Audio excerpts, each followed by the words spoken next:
that's why you're sitting next to me. Blair, nothing but hip-hop. All right, well, welcome everyone to our second virtual Hometown Candidate Forum. You'll notice that we're poorly wearing masks. The City of Key West put a directive out today mandating masks everywhere except your home and at a restaurant while eating, even outside. We clarified with the mayor if that counted for us, and she said, yes, of course it does. So we're happy to comply. What we have tonight, we have 4 different races that we're going to go through. We have the State Senate race, U.S. House of Representatives, City Commission Seat 3, and City Commission Seat 6. We're going to let our panelists introduce themselves, and then we will go to our candidates. They'll do a brief introduction, then we'll get right to questions, and then each candidate will have a minute to close. Now, we have a pretty good amount of time tonight, so we're going to be a little more casual than usual. We don't have to be so strict with the time. As usual, the audio is going to be a challenge, I think, with masks, so everybody, you just got to project. I always regret saying this, but please blow up my phone if you can't hear or you can't see, or if the video goes out, or blow up Gwen's phone rather than mine. We should have a good time tonight. We're going to thank the studios at Key West again, and then we'll do our other thank yous as we go. Let's get right to it, starting at the end.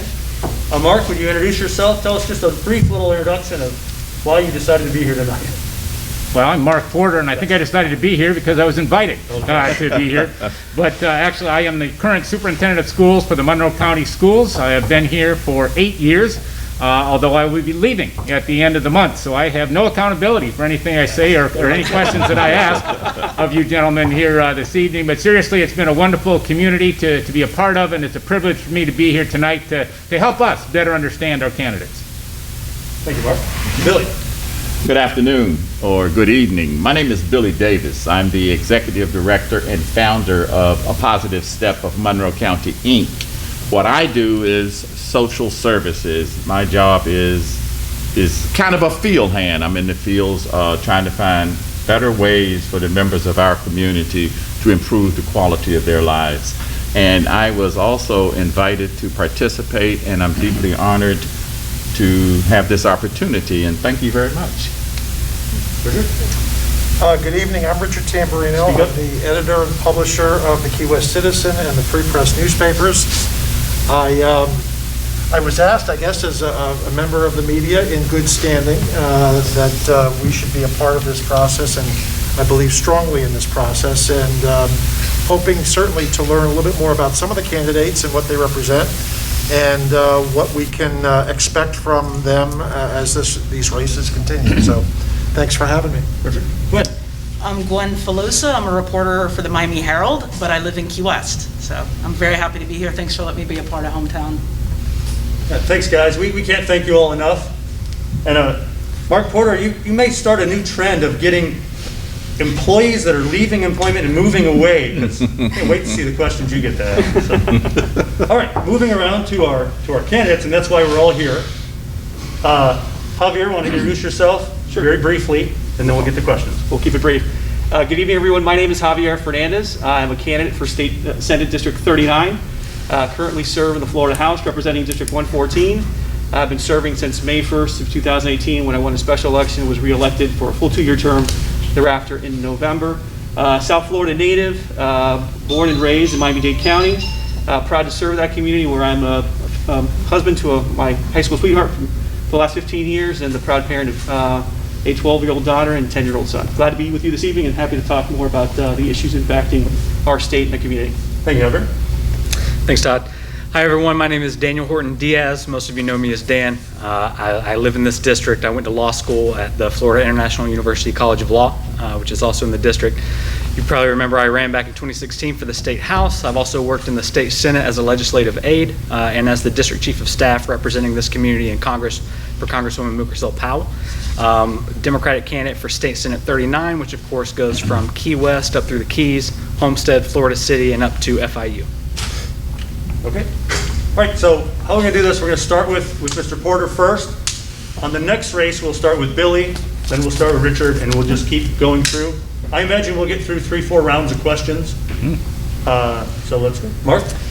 All right, as you might expect, my questions may be a little bit focused on education, but I think it also has a bigger issue associated with it as well, and that is we're in the midst of this COVID-19 pandemic, and right now our local public schools are scheduled to open in about 1 month's time. And my real question is, who's to be making the decision about whether those schools are going to open or not? You're hearing a lot at the federal level, the state level, as well as the county and the local level.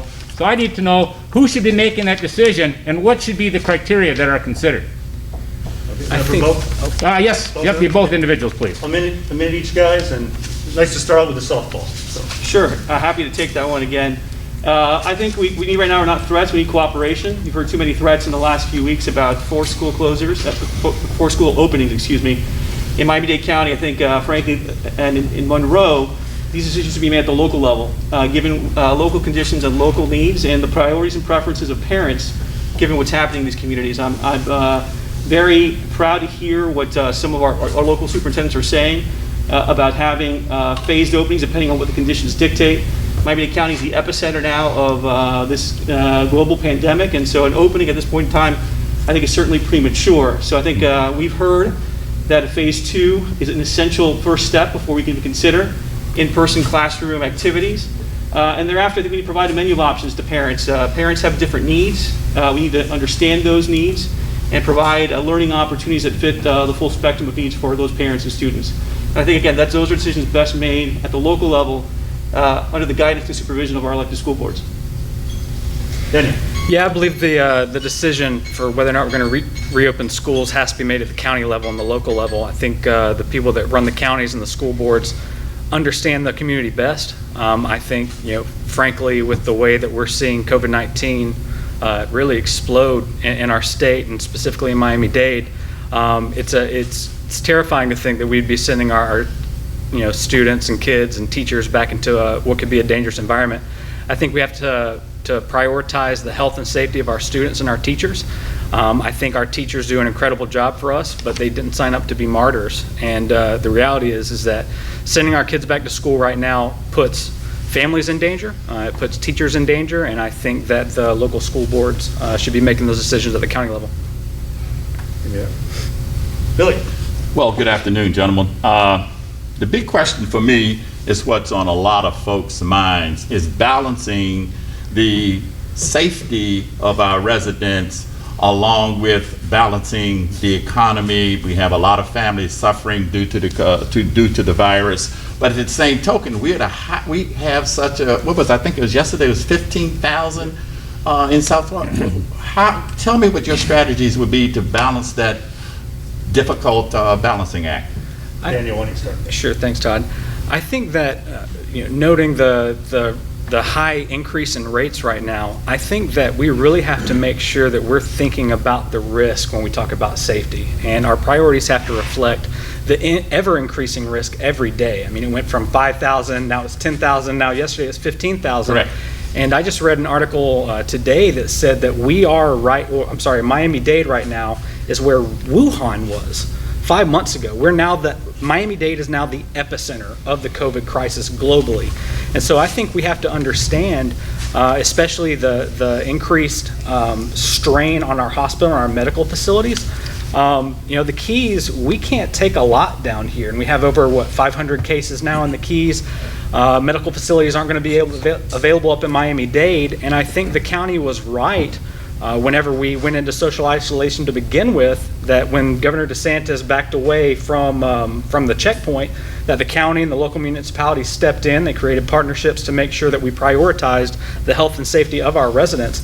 And I think that if the numbers keep growing in Miami-Dade, we're going to have to get back to that. I think that Monroe needs to be especially prioritized because of the health risk and the lower capacity. Okay. Thank you, Todd. I think we have to be driven by science in this effort, first and foremost. And I think, unfortunately, in Florida and at the national level, Dr. Rifkes, who's the Secretary of Health, has been nowhere to be seen during this crisis. He said one thing at a press conference with the governor, was summarily removed from the stage. We need that leadership to come forward right now. We need that leadership to give us guidance as elected officials. We do not know everything about the health issues and how best to combat them.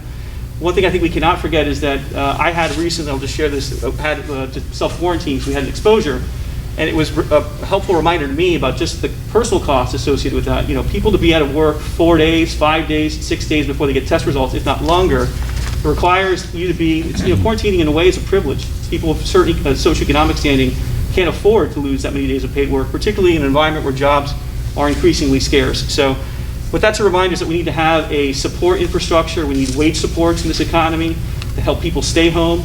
We need to make sure that people have paid leave, small companies and large companies alike, so that employees can choose, if they have exposure, to self-report. We have an incentive for self-reporting, and we need better testing, something that we should have committed to very early on, a robust testing regime that helps people self-report, once they self-report, understand their condition, get in and out of the workplace so we're not contributing to the spread of this disease. Richard.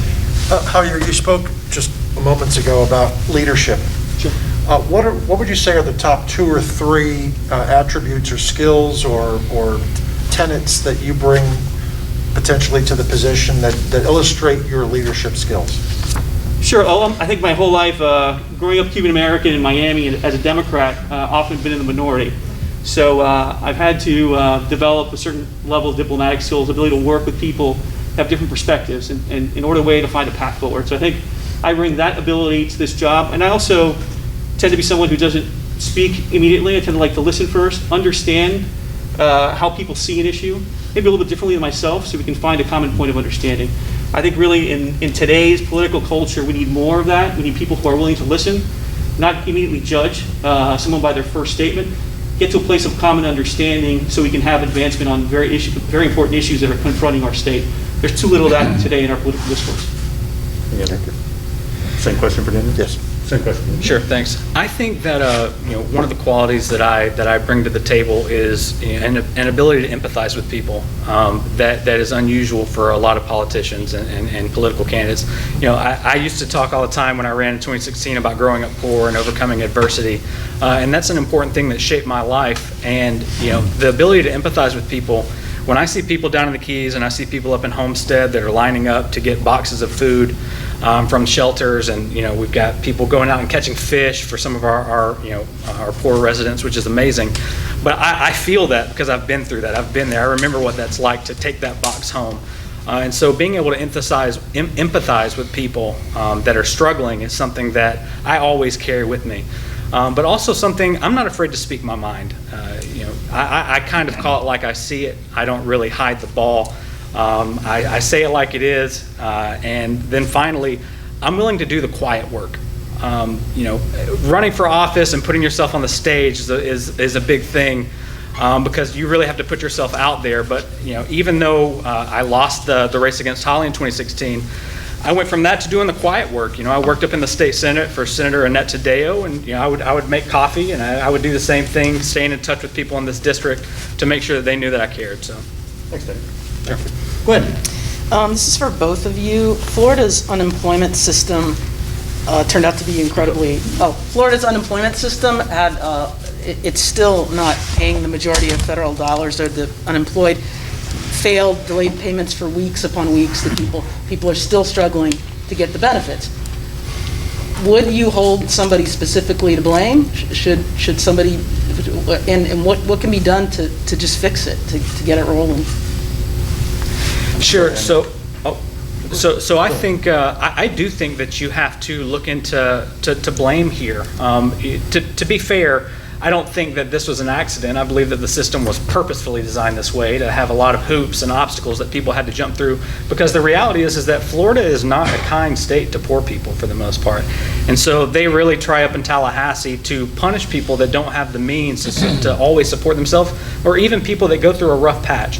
So I think that where we have to start looking, we're going to have to dig into the records when the unemployment system was passed back in 2010, and look at the contractors who designed that and exactly what went into that decision-making process. Because right now, I mean, it's like trying to decipher the Rosetta Stone. Any of you that are having a hard time with the unemployment system at home, follow Carol Tedesco on Facebook. She's been jumping through and figuring out how to kind of maneuver through this system, but it's incredible that people are having to jump through this amount of work. It's like having secret cheat codes for a video game that you have to put in order just to get to the next step, and it's not acceptable. Okay. I think there's square blame to lay on a few people, and I think it's frankly 20-plus years of Republican-controlled legislatures and governorships that have created a system that is completely inaccessible to the average person. The interesting thing about this crisis and the thousands of phone calls my office has fielded from people is you've got people from all walks of life, all educational levels of achievement that are struggling to basically claim a basic benefit. And this governor has done no one any favors, frankly. I think there have been myriad of opportunities for him just to speak directly to the issue. I think it took him 14 days, by my recollection, to even, for the first time, address the unemployment situation in his comments when he gave press conferences at the height of the beginning of this crisis. That just speaks to his priorities, his lack of empathy for people struggling every single day to get by. I think, one challenge that we have right now is people getting retroactive benefits. Some people have had a chance to go back to work. Their claims are not timely processed. I can tell you from firsthand experience that while the governor has made a commitment to pay everyone back to the date that they first went employed, the system is literally impossible to navigate to achieve that objective. People are trying to be whole for the money that they're owed. We should make these systems simple, and we should communicate clearly, because I think that's been another part of this problem. We have not communicated clearly our priorities and how we're going to address these solutions for folks. Thanks, Heather. I was a little remiss. I don't think I was as clear also in that these are our Democratic candidates for state Senate seat 39. We got moving along, and just in case someone's out there, who are these guys talking? It's completely my fault. So, moving on to questions. Mark. Again, a question for both candidates. I think, Mr. Fernandez, I think you're up first to answer. Probably one that you did come prepared for. And of course, those of us in Key West and in the Florida Keys in general want to know specifically what do the residents of these municipalities, that we have different issues than the mainland. What is it that you can do specifically for us here in the Keys? Well, first, it's important to know that I'm someone who will listen to your local elected leaders. I think, unfortunately, the last 20 years, Tallahassee has tried to dictate the agendas for local communities to their detriment. And so I start with the perspective that we should let local communities lead, and we should be responsive to local priorities. My job as a state senator really is to be your advocate in Tallahassee, lift up your priorities, your agenda of your collective councils by communities, and try to address those specific issues. So that's my intention in terms of how I will lead, how I have led already as a member of the State House representing District 114.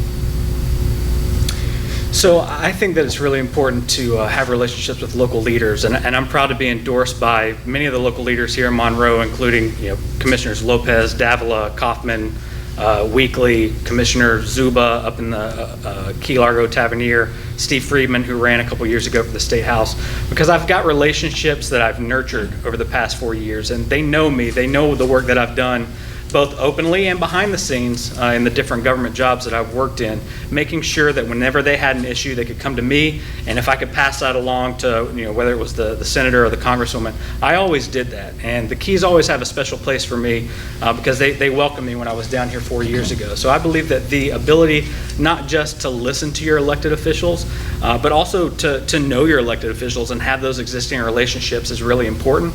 And that's one of the priorities for me. Thank you, Dana. Billy.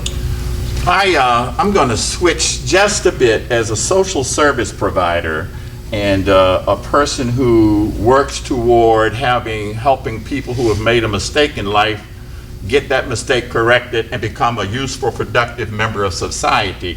Javier, you've mentioned a couple of times about the leadership we've had in Tallahassee.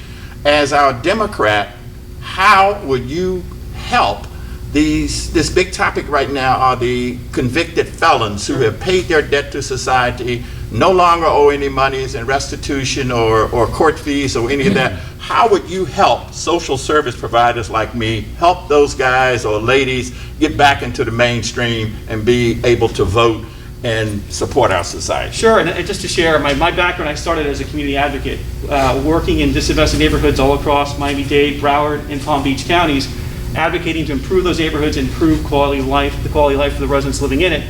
And so I come in from that kind of an organizer perspective. I think it's important that in Tallahassee, we tried to implement Amendment 4. Unfortunately, I think we violated the spirit and the law in that effort. We were an opponent to what the Republican majority was trying to do in terms of requiring that those fines and that restitution be paid before someone got the right to exercise their vote. I think that's absolutely wrong. Secondly, I think we need to invest more in diversion programs, invest more in social services.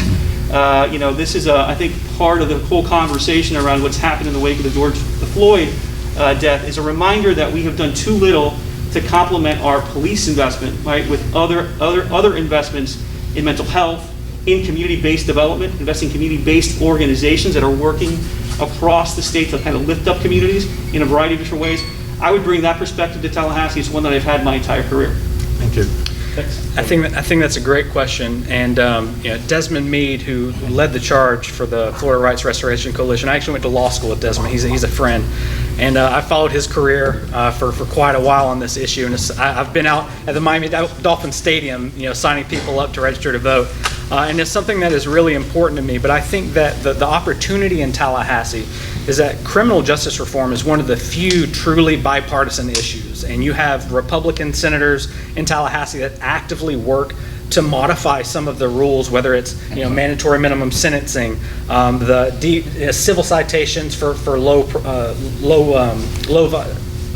smaller violations.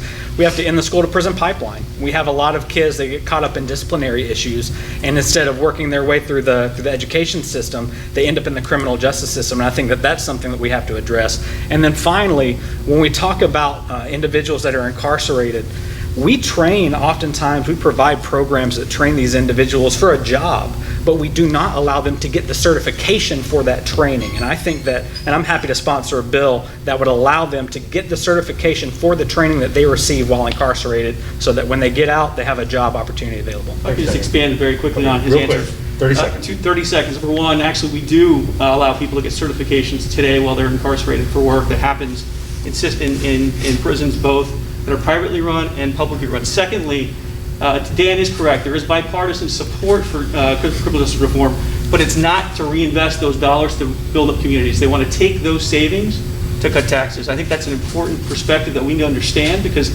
if you believe that there's bipartisan support for criminal justice reform as a way to kind of lift up communities, I think you're misreading the Republican Party's intentions. Dan, are you okay with his correction? No, I think that's totally fair, and I think that the reality is that you have to look at it as a cost-saving measure, and I think that that's a fair approach from the Republican side, and I think that there's a lot of opportunity to meet in the middle. Okay, thanks. One reminder for you guys, as unnatural as this, don't talk to them. Okay. Talk to Gwen. Yeah. It's hard, but it helps the sound as well. Thank you. So, Richard. Okay, so as Mark alluded to earlier, the Florida Keys are a very unique kind of environment and very specific types of environmental issues that are present here in the Keys. I'm sure you know that by the end of the current extension, the Turkey Point nuclear power plant will be the oldest operating nuclear power plant in the country.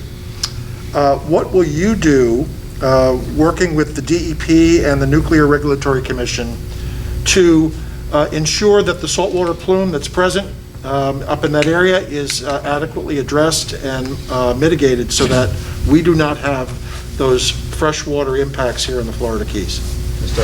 Sure. Well, look, I think we all understand that our drinking water supply is at risk by that very issue. I mean, the Keys draw from well fields just outside of Turkey Point, and so safeguarding that water storage area, that aquifer, is absolutely important. I think we've taken some positive first steps in recent weeks, where FPL and Miami-Dade County have now entered into a private-public partnership to use reclaimed water to treat the cooling towers, and then take the additional water to actually help reduce the saltwater plume. But a lot more needs to be done. I think it's a reminder that we need to transition to fully renewable energy in this state, and certainly the remaining life of that plant should be our goal to get that done within that time period, so we're less dependent on nuclear and other carbon-based forms of energy. Yeah, we need cooling towers on all of the reactors at FPL, and in the past they've pointed to the cost of that, but the reality is that FPL and NextEra Energy that owns FPL is basically the most successful energy company in the country. And I mean, in 2019 they profited $3.8 billion. 2018 it was $6.6 billion that they profited, and so that rings hollow to me when they say that the cost is prohibitive to install these cooling towers, which is the solution for the saltwater plume. They have made the water issue is a great improvement, but it's not enough, and we have too many elected officials that allow special interests to kick the can down the road on many of the improvements that they should be making to protect our water. Water is life in this community. Florida Bay, the Everglades, that drives everything, tourism, health, and our water supply. So if we don't prioritize that at the legislative level, we're in trouble. Thank you, Dan. Good. All right, this is for Mr. Horton Diaz, and then I guess, Sure. yeah, okay, Mr. Do whatever you Fernandez can want. also. You've said that you would be for a 6-year ban on lobbyists running for elected office, effective from the last day they were a registered lobbyist. Why is that important? What would that do for the big picture? And I was going to ask Mr. Fernandez if that was fair. Sure. No, so I think that one of the priorities for me is government reform. And what I've seen at the state and the federal level is that lobbyists have way too much power, they have way too much influence, and they have too much power to get elected officials oftentimes to do what they want to do or to not do what the lobbyists don't want them to do.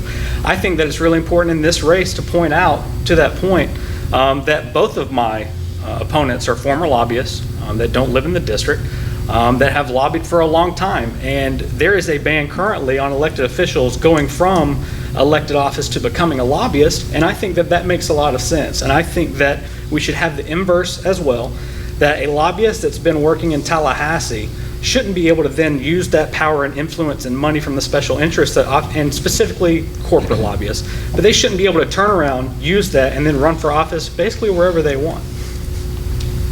You can respond to that. Thank you. Happy to. Just start by clarifying, I'm a land use attorney. I have to register as a lobbyist on local matters. That's what the law requires. I don't do straight lobbying work as a matter of course. Just want to clarify that for the record. Secondly, I think that we have a constitutional proposal that was passed in the most recent election in 2018 that now actually institutes a 6-year ban on people leaving elected office to lobby. I'd be concerned about the proposal simply because I understand the intention. I think it's a good one, but individuals like Nikki Fried, who I think are very good elected officials, potentially be precluded from running for office and bringing the benefit of that experience. I've had the privilege of working as an advocate in affordable housing, working for a local mayor. I do work at the local level as a land use attorney, as I mentioned. I think I bring a tremendous amount of real-world experience to the job that's focused, has I think a unique experience that's had work in the philanthropic sector, in the for-profit sector, and in the public sector. And I think if we foreclosed that possibility for everyone, we could lose some very good electeds in the process. So I'd like to understand the proposal more. I do have the concerns about people exiting public life to try to enrich themselves, but someone who's willing to go back and serve, I think possibly, someone like Mr. Wardlow potentially could have could be precluded from serving in the past, in the future, excuse me. Okay, we have time for one more round, but it needs to be a quick round. And I would ask that you have to choose a candidate.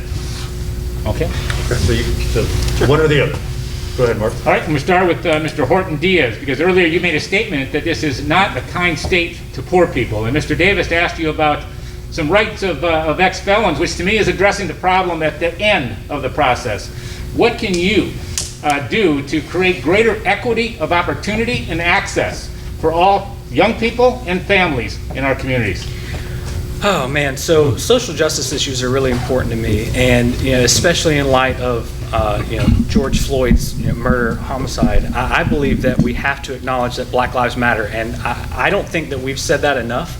I think that it's something that we have to put out there, and we have to move from that as a starting point. We have to own that, and we have to realize that we've been treating Black and African American people as though they have less rights for a long time in this country. And so one of the things that I think we have to do, you have to start at the basics. You've got to make programs available in poorer communities. You have to fix the unemployment system. You've got to look at the school system that we have, which I believe sends too much money to charter schools, and you have to start funding public schools that give good education to poor communities.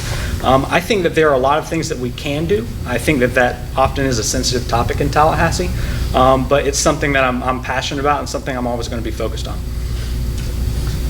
Billy. Well, let me ask you again, Mr. Javier. Is South Florida going to float away? And what would you do to impact the rising sea level that we have? Sometimes I'm over at Publix, and after a rainstorm, the water is up to my knees. Yep. Well, I think just like we need to invest in working families, which I was a proud sponsor of the Working Families Tax Credit, we need to invest in communities. And we need to do it in a way that we create a system of predictable investing. One of the challenges local governments have is that they plan on a 5-year window. Tallahassee does not operate on any window. It's catch as you can. So that certainly does not allow local communities to basically develop and invest along a strategy in a consistent way. I think in Tallahassee, but we missed a decade of opportunity. We could have borrowed money to help meet the challenges of climate change in a very low-cost environment. We need to do that on a going forward basis. We need to set very clear criteria for the kinds of projects we want to invest in that protect us against sea level rise and protect our water quality, and allow local governments to raise dollars as well to match that funding and create a very transparent system where it's not just the influence of any particular lawmaker that dictates the outcome of who gets funded. So that's where I would start. Thanks.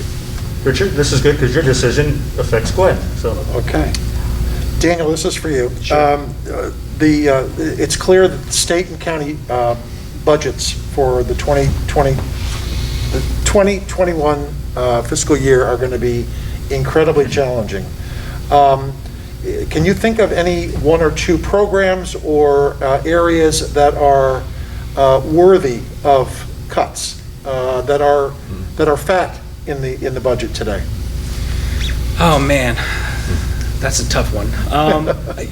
I think that I don't see opportunities in the budget where cuts should be made. I think that they're going to have to be made at the budgetary level. But when we talk about the lack of money in the system going into 2021, I think we have to look at opportunities to lower the expenses at the local level. And I'll give you an example. Lowering insurance rates for everyone that lives in this community would have a huge impact in putting money back into people's pocket. Fixing the unemployment system would have a huge impact in putting money back into people's pocket. So yes, I do think that municipalities and local governments are going to be impacted by the budget. But I think there are things that we can do to prioritize working people and the citizens of this community so that they have money available to circulate in the local economies. Thank you. Gwen. Mr. Fernandez. And they both can answer it, right? No, all right. She wants to break the not rules, see? That's why she's sitting next to me. Anyway, this is yes or no question. Do you support Black Lives Matter, and should defunding police departments be explored, at least, in Florida? The answer to the question is yes, absolutely. Secondly, I think that we have had, I think it's, if you follow police budgets, they've grown exponentially. I think that the dividend that they provided, in safety is a diminishing dividend. We have the lowest crime rates we've had in decades. I think there's a chance to not just to rethink about policing. We've given them a whole bunch of other roles, particularly in terrorist interdiction, which probably does not complement the community policing strategy because they are given equipment that's inconsistent with that community-based policing mission. So I think we should look at all of those measures. And I'd just like to add, with respect to the budget, one of the most important things we fought for this session as a minority party was to hold the majority accountable in giving back $546 million to the largest 1% of corporations, multinational corporations in this country, money that could have been used to fund affordable housing that was vetoed in the budget to the tune of $225 million, money that could have been returned to taxpayers, low-income taxpayers, by the way of a working family's tax credit, any number of other alternatives where dollars went out the door in terms of refund, but that money could have been repurposed to improve schooling or any number of other priorities that have suffered due to the revenue declines occasioned by COVID. Thank you, Javier. Thank you. Why don't you, 1 minute to close. Daniel? Sure. Thanks, Todd. It's been great to be here. I miss having everyone in the room, for sure. But my name is Daniel Horton Diaz. I'm a Democrat. I'm running for the state Senate.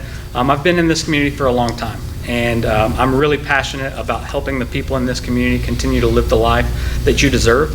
It's always going to be a priority to make sure that I am focused on Monroe and South Miami-Dade so that I can serve you. And that's always been my goal. I've missed the opportunity to come out and knock on doors and to speak to you all at events. But just know that my heart is with you. I think about everyone in this community all the time, and I look forward to serving as your state senator. Well, good evening, everyone. My name again is Javier Fernandez. I'd just like to start by thanking Todd and the panelists for allowing us to have this opportunity today. And I'd like to thank Dad for running. I know it takes a lot of courage to do it, and I applaud your stepping up and taking on the challenge. I think I'm clearly the best candidate to represent Senate District 39 because my lived experience is the lived experience of the average person in this district. I was raised in this district in Fontainebleau and Tamiami Lakes in the northwest portion of this district. I understand the challenges families across this district have experienced for the better part of the last 25 years. I am a South Florida native. I'm committed to raising my family here, for the balance of my years. I want to make sure that I leave my children and their children a legacy that is worthy of inheriting. We are at a critical point in the life of our state. Our politics are undermining our quality of life. If we don't take critical action here in this next decade, my children will probably be forced to think about living elsewhere. And that is a deeply saddening thought to me. It's within our grasp to change the trajectory of the state if we just muster the courage to act on critical issues like climate change, like rectifying the inequality that's been exposed by this pandemic, like supporting our public education and investing in communities to meet all those challenges. Thank you for the opportunity. Thank you, Javier. Thank you both. And normally it'd be a lot of applause.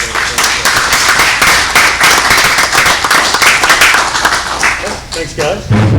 I don't think Omar has made it yet. So we're going to switch. Oh, is he? Wow. We literally have a candidate walking in the door. So while Omar is getting his bearings, I want to thank. Sound is always one of the most important things we do, and I think it's been one of the keys to the success of these events. Omar, come find a seat. Right up here next to me. And with masks and everything else, it's the biggest challenge we've ever had. I'm hearing that the sound is okay, so we want to thank Kelly in the back, who's been with us 15 years from Audio Video in Paradise. And I guess she's been pretty busy lately, actually. So, next up is our U.S. House Representatives, and this is the Republican primary. The winner of this primary will go up against the incumbent, Debbie Mucarsel-Powell. This is her first term, and a lot of times people are thought to be vulnerable in that time. So this will be a big race. I'm also told this will be one of the most expensive races in the United States. There's two candidates. One is Omar Blanco, sitting next to me, and Carlos Jimenez. Carlos is the mayor of Miami-Dade, and he is not here tonight, unfortunately. We really were hoping to have him, but he put a press release out. You can look that up. It's not our job to say yay or nay. But we have Omar here. So rather than it's a little odd, but we want to be fair to Omar. So we're going to cut this down to 15, 20 minutes, see how it goes. Same questions. You guys know who you'll be asking them of.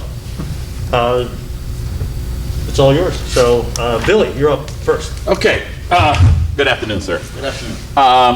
Oh, I'm sorry. It's my fault. Omar, introduce yourself. Oh, thank you. Leave mask on, is that what we're doing? You're supposed to keep it on. Okay. So Well, Billy, good afternoon, everyone. It was nice to be here again in this beautiful hall. It was only about, 2 or 3 weeks ago we were here. It wasn't that long. Yeah, it was. It feels like it's been that long. But it's an honor to be here again. Again, this is all about representation. I'm a firefighter in Miami-Dade. Been so over the last 16, 17 years. My wife's a teacher. I've been a lifelong Republican, as I've mentioned before to you all. And I'm not a career politician. I'm a dedicated and committed public servant.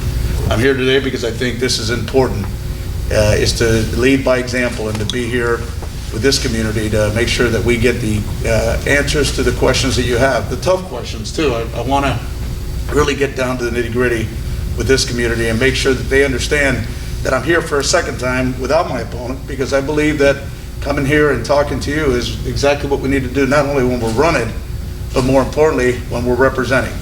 So it's, again, an honor to be here. Thank you to Hometown Key West. Todd, you've been a gentleman, and appreciate you. We've had late night conversations. So. Yeah. So I'm grateful to the entire group and everybody who's worked so very hard to put this together. So, all right, with that question, Billy, you're up. Well, let's get right down to the nitty-gritty. I like it. Give me 3 reasons why you think we should vote for you instead of the incumbent. Well, first I got to get through the primary, and I think that's important. But here's what I believe is we need to be present in the district. And I don't want to talk about partisanship or any of that nature. I want to talk about representation. I'm a firefighter, as I said, and lieutenant in Miami-Dade. And when the bell rings in the firehouse, it doesn't tell me that a 50-year-old Republican, Democrat, Independent is complaining of chest pain. Our job is to serve. And I think we've stepped away from that because we've allowed partisanship to really take over. Now, I have my Republican beliefs, and it is what it is, but I also think that I'm willing to work with the community, whatever the make of the community is, understand what the struggles are at every level, at every household. And I think that for me and my family, I'm a I work obviously as a firefighter, as I mentioned, but my wife's a teacher. We're raising 2 children. And my son's 17, my daughter's 13, and I think that we're all sitting back going, well, what's really happening in Washington right now? And I think instead of going in there and picking sides and dividing us, I think we need to unite. And my hopes is to really unite this country, unite the Republican Party as a primary, but then come back and talk to the community as a whole and find out what we're not doing. You want to talk about climate change, I'm in. You want to talk about, education, I'm all in. And you want to talk about public safety, I promise you that that's something that to me is of utmost importance. I've seen it firsthand and how it has a negative effect in some folks' lives and how seconds count in my line of work. So for me, I think in the chaos that we see in today's world, you need someone who's trained to be calm in the toughest of situations. And that, to be quite honest with you, I'm the most prepared to do that, I think, out of the 3 candidates. Thanks, Owen. Just as a little thing, that little dinger is your 1 minute to give you an idea. So. I'll need to turn the volume up. That's okay. You're doing a great job once again. Richard, you're next. Good evening, Omar. Admittedly, you had just admitted you're not a politician, that you're a public servant, and thank you for your service. We've seen examples where non-politicians have struggled to lead. How will you lead? A great question. So in my background as president of the Miami-Dade Firefighters, the largest firefighter local in the state of Florida, it was my responsibility to build bridges at local, state, and even federal levels of government. I was fortunate to last year work in Tallahassee to pass a piece of legislation that has provided for so many firefighters in the state of Florida the ability to have cancer coverage. In our department, a third of our department has been diagnosed with cancer. Studies are showing that 2 out of every 3 firefighters is, sorry, when you wear glasses, these things fog up right away. The 2 of the people in the end don't. But we know that 2 out of every 3 firefighters will get diagnosed with cancer during their career. So it's something that, it's not that complicated, to be quite honest with you. It takes integrity, work ethic, and I believe those are the 2 things that you'll find in my campaign. We're not always going to agree, but that shouldn't divide us. I think there's more that divides us as general American people who love this country and want to do what's right by our communities and our families. Is that the ding? Yes, that's the ding. So Gwen. Oh, hi. Thank you so much for coming down. No, thank you for having me. It's not a fun drive. I wanted to ask you about masks. Today, Key West issued a stronger, it's a law. Do mask laws work? Should people be fined for defying a mask?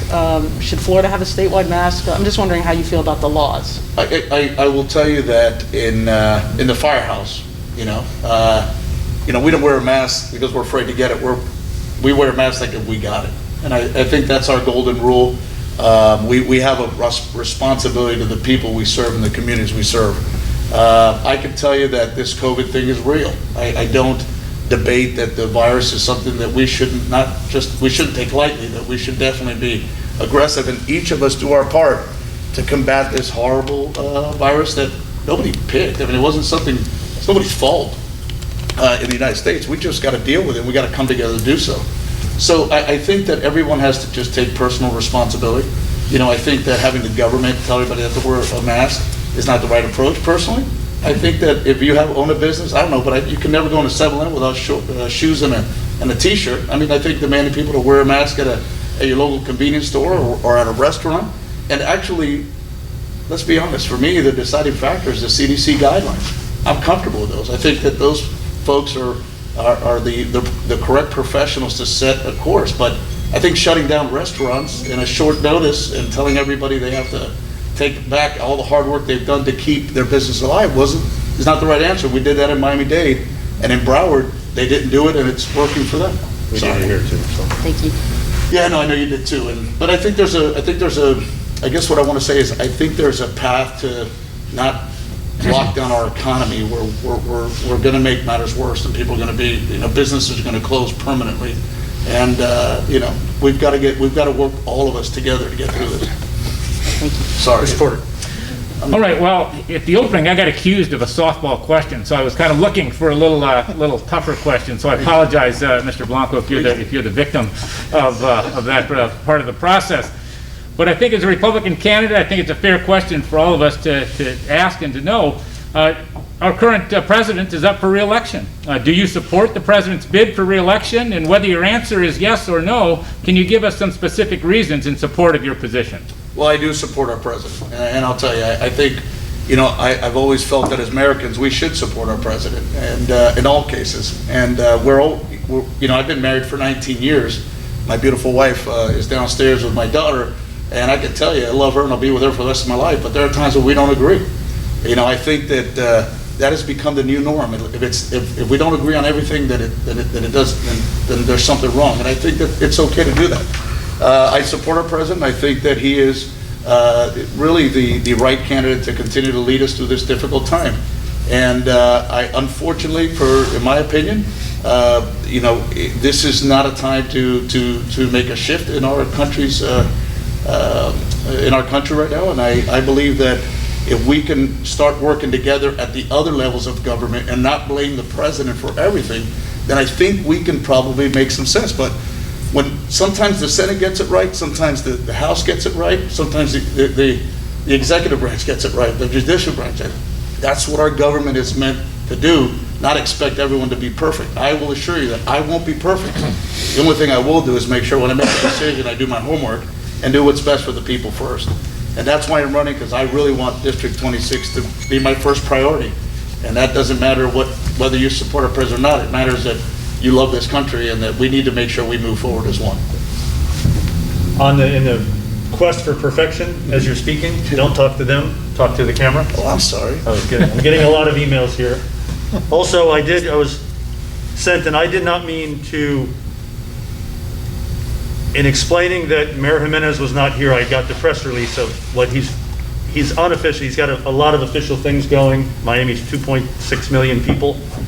It's a no-win. We're always afraid of speaking as a proxy for candidates that are not here, but everybody out there has to take it with a grain of salt that you have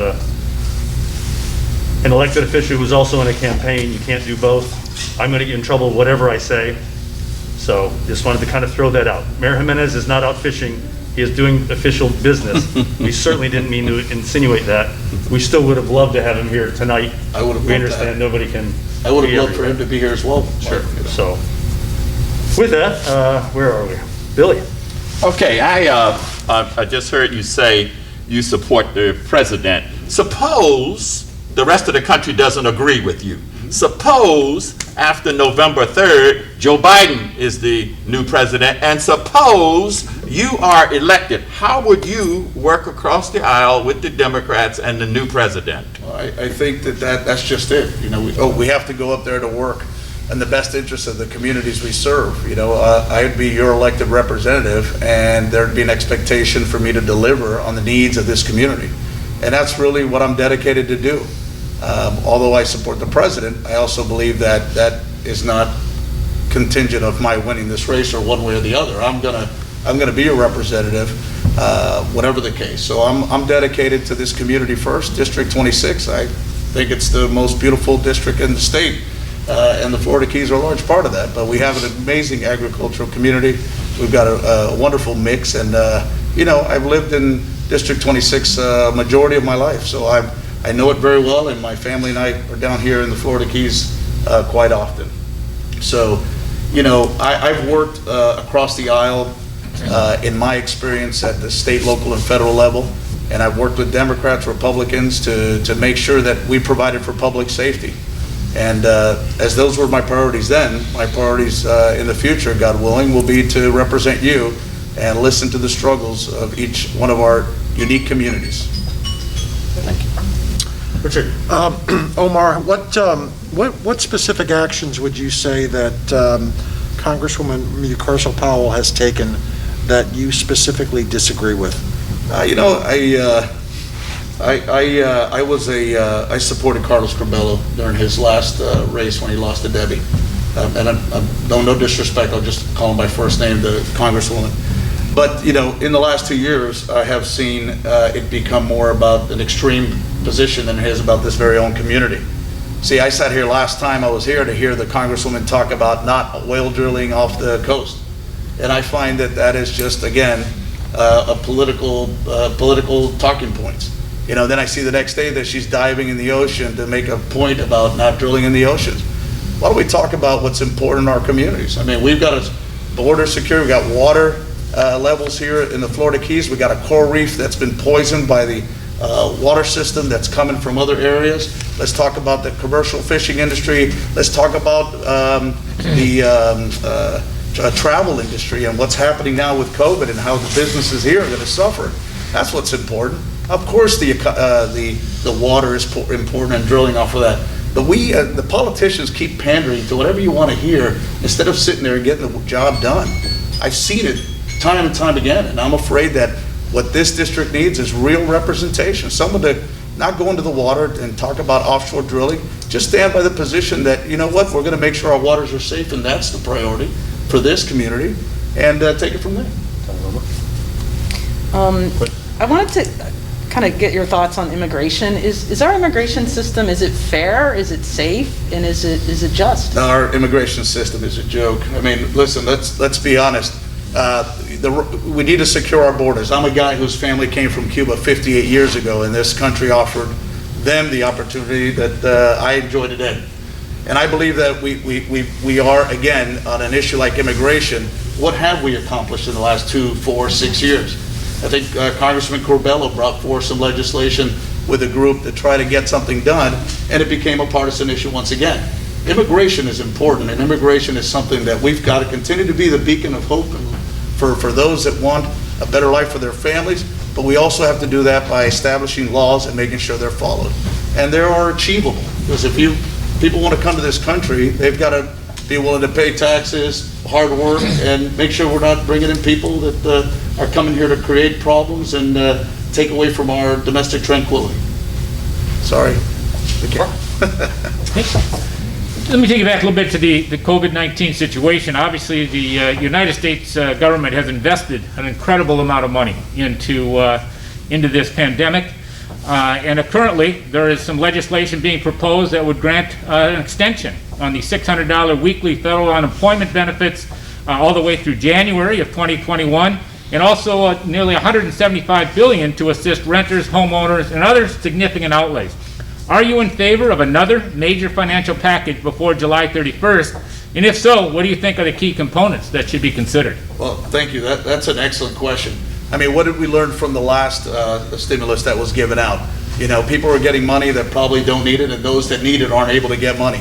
I think that's ultimately what the issue has. See, I was a labor president for a long time, and that's kind of strange coming from a Republican candidate. But my approach was about getting the job done for the firefighters that needed it. And I think that we often forget that we're not looking to give big money to big organizations. This is to get us through the hump. It's a temporary solution, and we've got to know that if we put in X number of trillions of dollars, that they are meant for people who need it and not people who don't need it. And I think that that is where we've got to come back after our first stimulus to look at what is the actual need. Look, rent assistance, mortgage assistance, those things are vital. But you know, right now we have people who aren't able to put food on their table, and that's why I think going back to the economy, the way we stop this from getting any worse from an economical perspective is to really continue to give our businesses an opportunity to do so safely, following CDC guidelines, and if they break the rules, that it's at their expense, not ours. Good. I think we have time for one more round. Billy? Okay. I've heard you say a couple of times about the economy and the COVID. What about public safety? What are your thoughts? Just give me 2 examples of what you feel and would want to see implemented for public safety. So I think with public safety, the folks that are vulnerable are the number one priority. I work for a fire department, as I've mentioned several times, but in our line of work, we've always made sure to keep the vulnerable safe. I mean, that's where it stems from. I've got a 99-year-old grandmother, God bless her, who had a stroke right before COVID started, and she was hospitalized. I couldn't see her for 2 months. And when she finally got released, I went to see her only after getting checked myself and making sure that I wore whatever protection for her safety, much more than mine. And so I think public safety is what I know best. I've seen it from the front lines. I mean, I've answered hundreds, if not thousands, of calls of people who thought they had COVID. And the truth is, those numbers until now have not been been as high as they have been as of recently. But I think we need to be responsible. We need to ask everybody to take responsibility in this process. But I believe COVID is here to stay. And it won't be till next year till there's some kind of immunization against it. So we've got to be able to pass the next 9 to 10 months or maybe even a year to get through this. And that will be the most important thing. I'll tell you this, and I'll finish with this. We know much more today than we knew 3 months ago. I was talking to a team of doctors with how they treat it, from steroid use to other mechanisms, things they were using before that they are not using now. And I think that time is going to give us a better perspective. But what I think we don't want to do is panic. We just want to be cautious. In the fire service, you don't go in a fire without wearing bunker gear. In a medical call, you don't go in there without wearing gloves. And by golly, if you want to keep our community safe, you've got to wear your, as we call it, PPE. So I believe that is part of education, and a big part of education, and just collaboration as a community. Not a political talking point on either side of the table. Okay. Thank you. Richard? Sorry. It's okay. The top two industries in terms of generating revenue in the Keys are tourism and commercial fishing. And both of them involve the water in one way, shape, or form. And you mentioned a little bit earlier about how the Carcel Powell's diving into the water was more of a political statement. Mm-hmm. What's your feeling about Turkey Point?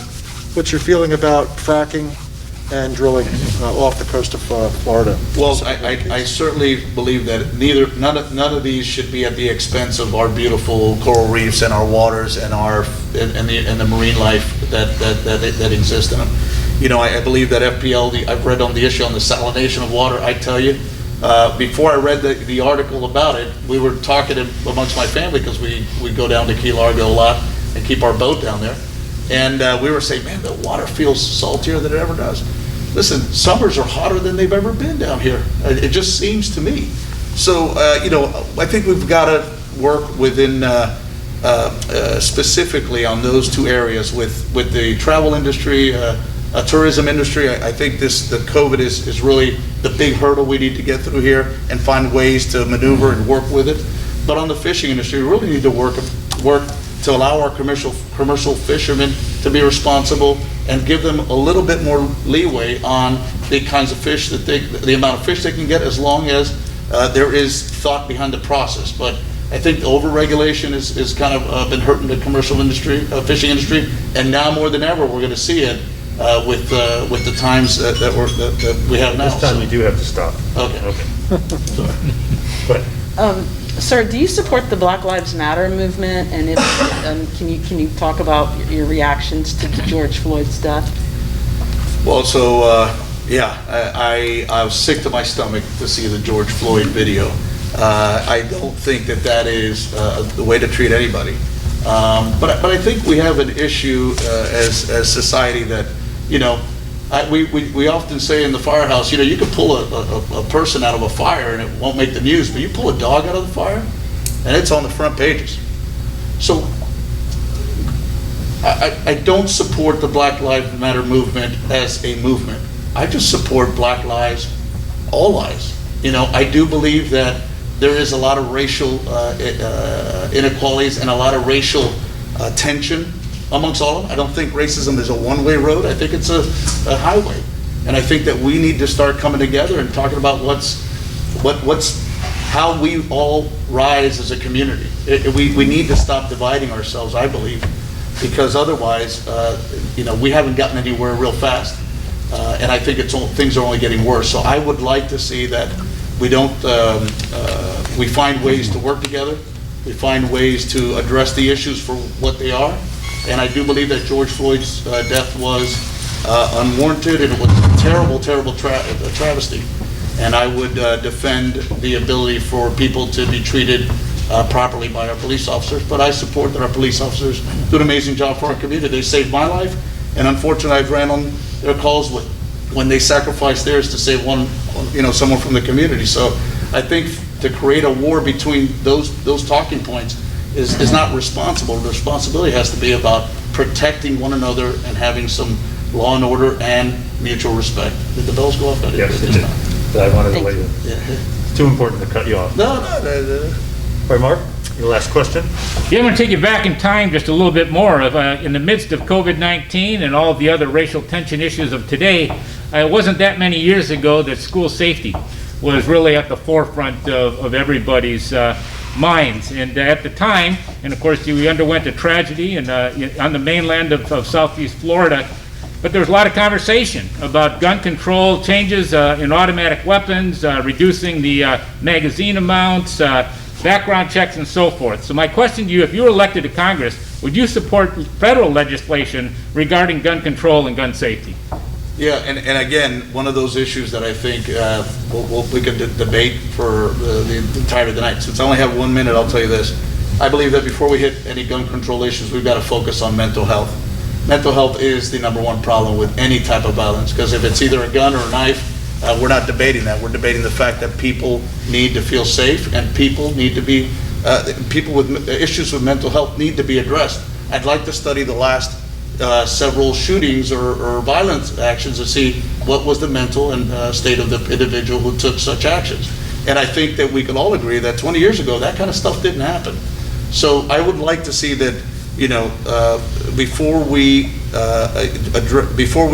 bring the gun control topic, which has been a topic for 30, 40 years in this country, that we talk about the mental health. PTSD is on the rise. I see it in the fire service, police service, and the military. PTSD is affecting our communities. So I'd like to see that we talk about mental health when it comes to these issues before we implicitly blame the issue on guns. All right, Mark, since it's just you, 1 minute closing, wrap it up. Thank you. Appreciate you being here. Well, I'd like to know that I probably can have some of his time. Maybe put his sign there. No, I'm joking. Listen, I'm here. Yeah, I'm here because this is important to our communities. You're not going to agree with everything I said, and hey, I respect that. I think it's important that we're honest up front, right? We're not going to say what we want to hear to get elected. We want to talk about what the facts are and how we move our communities forward. I don't care where you came from, what you did before, or what your background is. I want to learn from you like I hope you'll want to learn from me. And that's why in South Florida, it's such a melting pot of different cultures. And I think what I embrace about my experiences in walking into people's homes at their time of need is that isn't part of the issue, isn't part of the equation. And at the end of the day, it doesn't matter. It's a human that needs help. And that's what I'm here to do, is to serve. I wish my opponent were here to address the issues because I think it's important. Last time I came, the excuse was that he had something that came up and he was going to be on the news. You'll see it on the news the next day. Well, I watched the news. It wasn't different than what it was the day before. And I think that is ultimately the issue. I want your vote because I want you to know that I'm going to be here all throughout this process. And God willing, as your congressman, you can count on me being here for that as well. And I know the tough times are tough with COVID and all these other issues that were brought up by this amazing panel. But let's remind ourselves that we live in the greatest country in the world. And as imperfect as it is, we have a responsibility to do our part to make it better and leave it better than we found it. So God bless you. God bless the beautiful Florida Keys, and to all of you folks that working behind the camera and the timekeeper and the panel. Thank you so very much for having me. I'm grateful to have spent some time with you. Thank you, Omar. Thank you. Wait, go over just a little bit more, Omar. Okay, now lift your, Clinton, get his socks. He wins socks of the night. He's got a little fish on his socks. I figured the Florida Keys, Without an audience, we just don't have the levity we usually have. So I thought that was worth something. Thanks for noticing. Yeah, well, Kimball and Billy come up. We're going to do City Commission District 3 next, and while they're coming up, I want to talk about this is an interesting year because we have a candidate behind the camera, and Clinton Barris is with Two Oceans Digital. They've been doing our video for many years, and something Clinton wanted us to point out is that we're recording tonight, and we will have all this uploaded tomorrow, next day, and Clinton's going to go ahead and cut them all out, so the candidates are welcome to use those. You can throw darts at them, you can do whatever you want, but it makes it a lot easier. So, okay. We have City Commission, Key West City Commission, District 3. Billy Wardlow is the incumbent, and Kimmel Ingram is the challenger. In Key West, for those of you who don't know, the mayor and the commission represent the whole community. But the little island of Key West is broken up into 6 different districts. And to be elected as a city commissioner, the people in that district are the only ones that get to vote for you. So you literally can meet everybody in your district. And it's a very interesting way to do it. They represent the whole city, but they're voted on by their district. So just give you a little perspective about how a little different way of doing things in Key West. So with that, I'll let you guys introduce yourselves. Kimmel, introduce yourself first, very quickly. My name is Kimmel Ingram, running for commission in District 3. I own Aqua Nightclub and Aquaholics Charters. I've been here for quite some time. We'll hear a lot about what you think in the next 30 minutes. Billy. I'm Billy Wardlow. I'm the District 3 Commissioner, retired from the Key West Fire Department after 30 years, and I've been on the City Commission since 2009. And I'll remind you guys, like everybody else, look at the camera, you're doing a great job, and really speak up. So, we're down the line. Looks like Richard, you're up first. Okay. So Billy, you've served the city of Key West for almost 12 years, correct? Right. Why isn't 12 years enough for you? I love doing what I'm doing. I think it's a privilege to be able to sit on the City Commission. You get to help a lot of people. You try to improve your city. I love Key West. I was born and raised here. There's still a lot of things that has to be done. It's just what happened is that when they voted to have the election go for the state and the federal government, it came out to 11 years. So the city attorney or the state gave us the extra term to run if we get elected. And also, it happened in the mayor's race too. He served 2, 2, and 1, I think it was. And we served 4, 4, and 3. So in order to even it out so we could get our 12 years, they made the extra term in there. And Kimmel, how do you feel about Billy's tenure? Well, one of the reasons that I'm running is exactly that. The people of Key West came up with a 12-year limit. And while Billy is a fantastic person, he lives around the corner from me, and I have no personal animus. 12 years is enough. We've hit a time where some new energy and new directions I think are needed in our community. And I certainly have no issue with someone serving 12 years. It is a noble thing to do.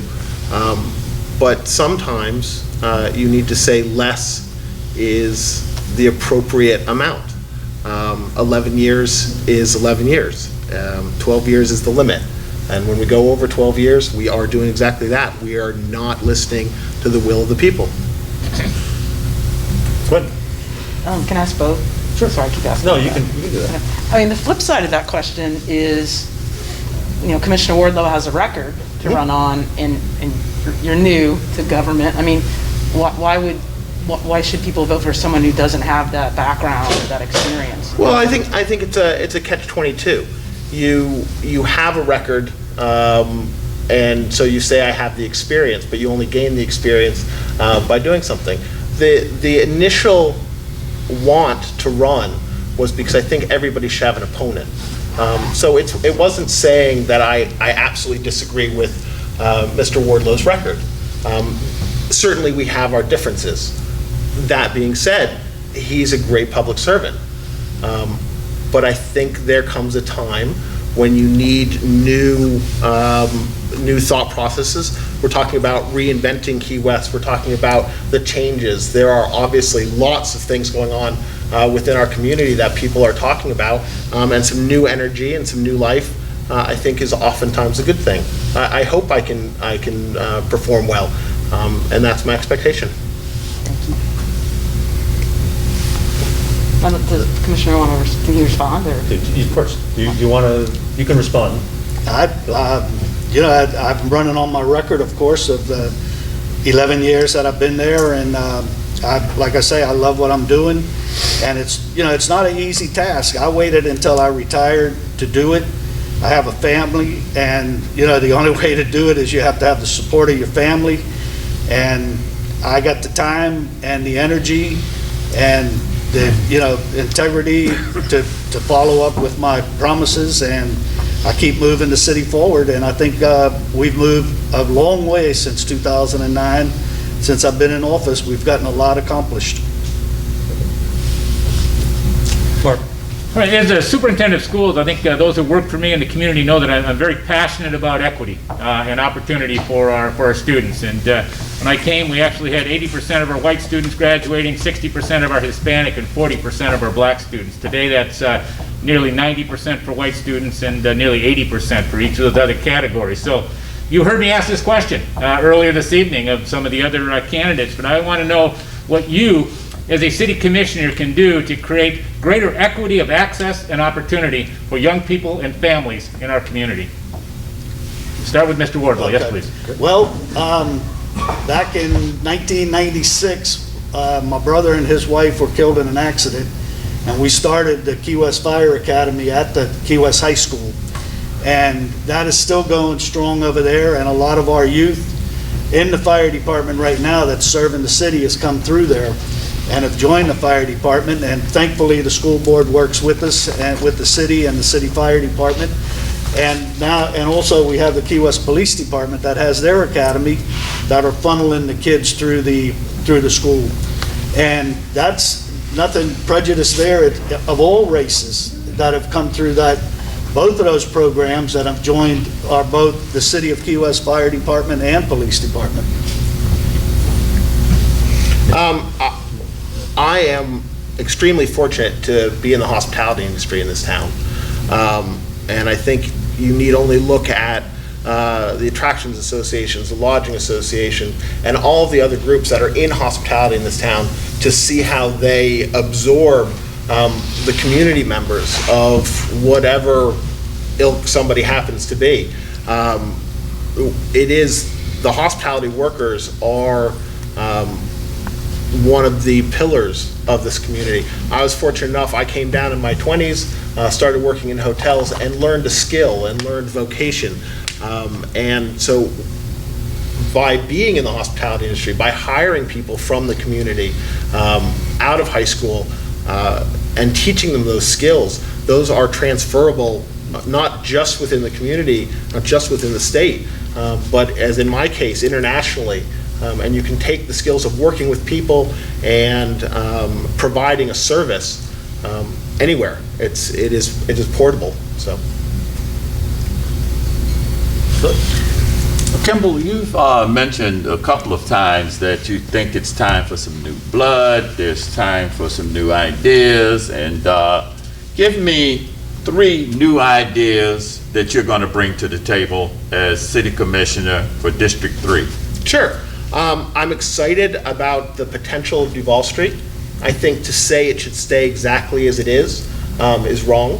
There's a changing demographic of the town, of the people who visit, and there are lots of factors with that. But I think we need to reimagine how we are doing business. I think the cruise ships obviously are a big issue, and to be able to look at that and say we can make a decision on the numbers that are coming in. When I was here and was starting to work in hospitality, we had a few cruise ships, and we now have at times 3 cruise ships, many times a week. And I think to be able to mold what the city wants to become, and that's a discussion. And my biggest issue is to look at the city and how they work with the citizens, the customer service, which is what I'm in.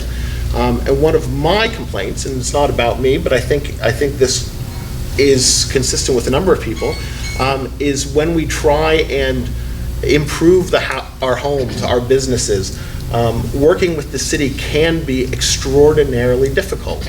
And I think sometimes the folks who have been there a long time, it becomes a little too congenial. And we need to challenge ourselves to get better at a city level. Billy, how would you spend your next, if you're elected, how would you spend the next couple of years? Well, we've already started a program for revitalization of Duval Street. We've set aside, I believe it's $500,000+ that is in there for the plans and the study to be done in there. The cruise ship industries, when this all first came about a year or so ago, I had suggested that we reduce the amount of cruise ships coming into town. And then the cruise ship group that's there now got together and they decided to put a referendum together, which they accomplished, and they're going to take it to vote to reduce the amount of people coming into town. That's fine, but we do have a lot of businesses on Duval Street. For instance, Mr. Kimball's business, I'm sure he has cruise ship people coming up. They don't go down that far. But anyway, it does help a lot of people in there, and I know they go out to our section of Key West and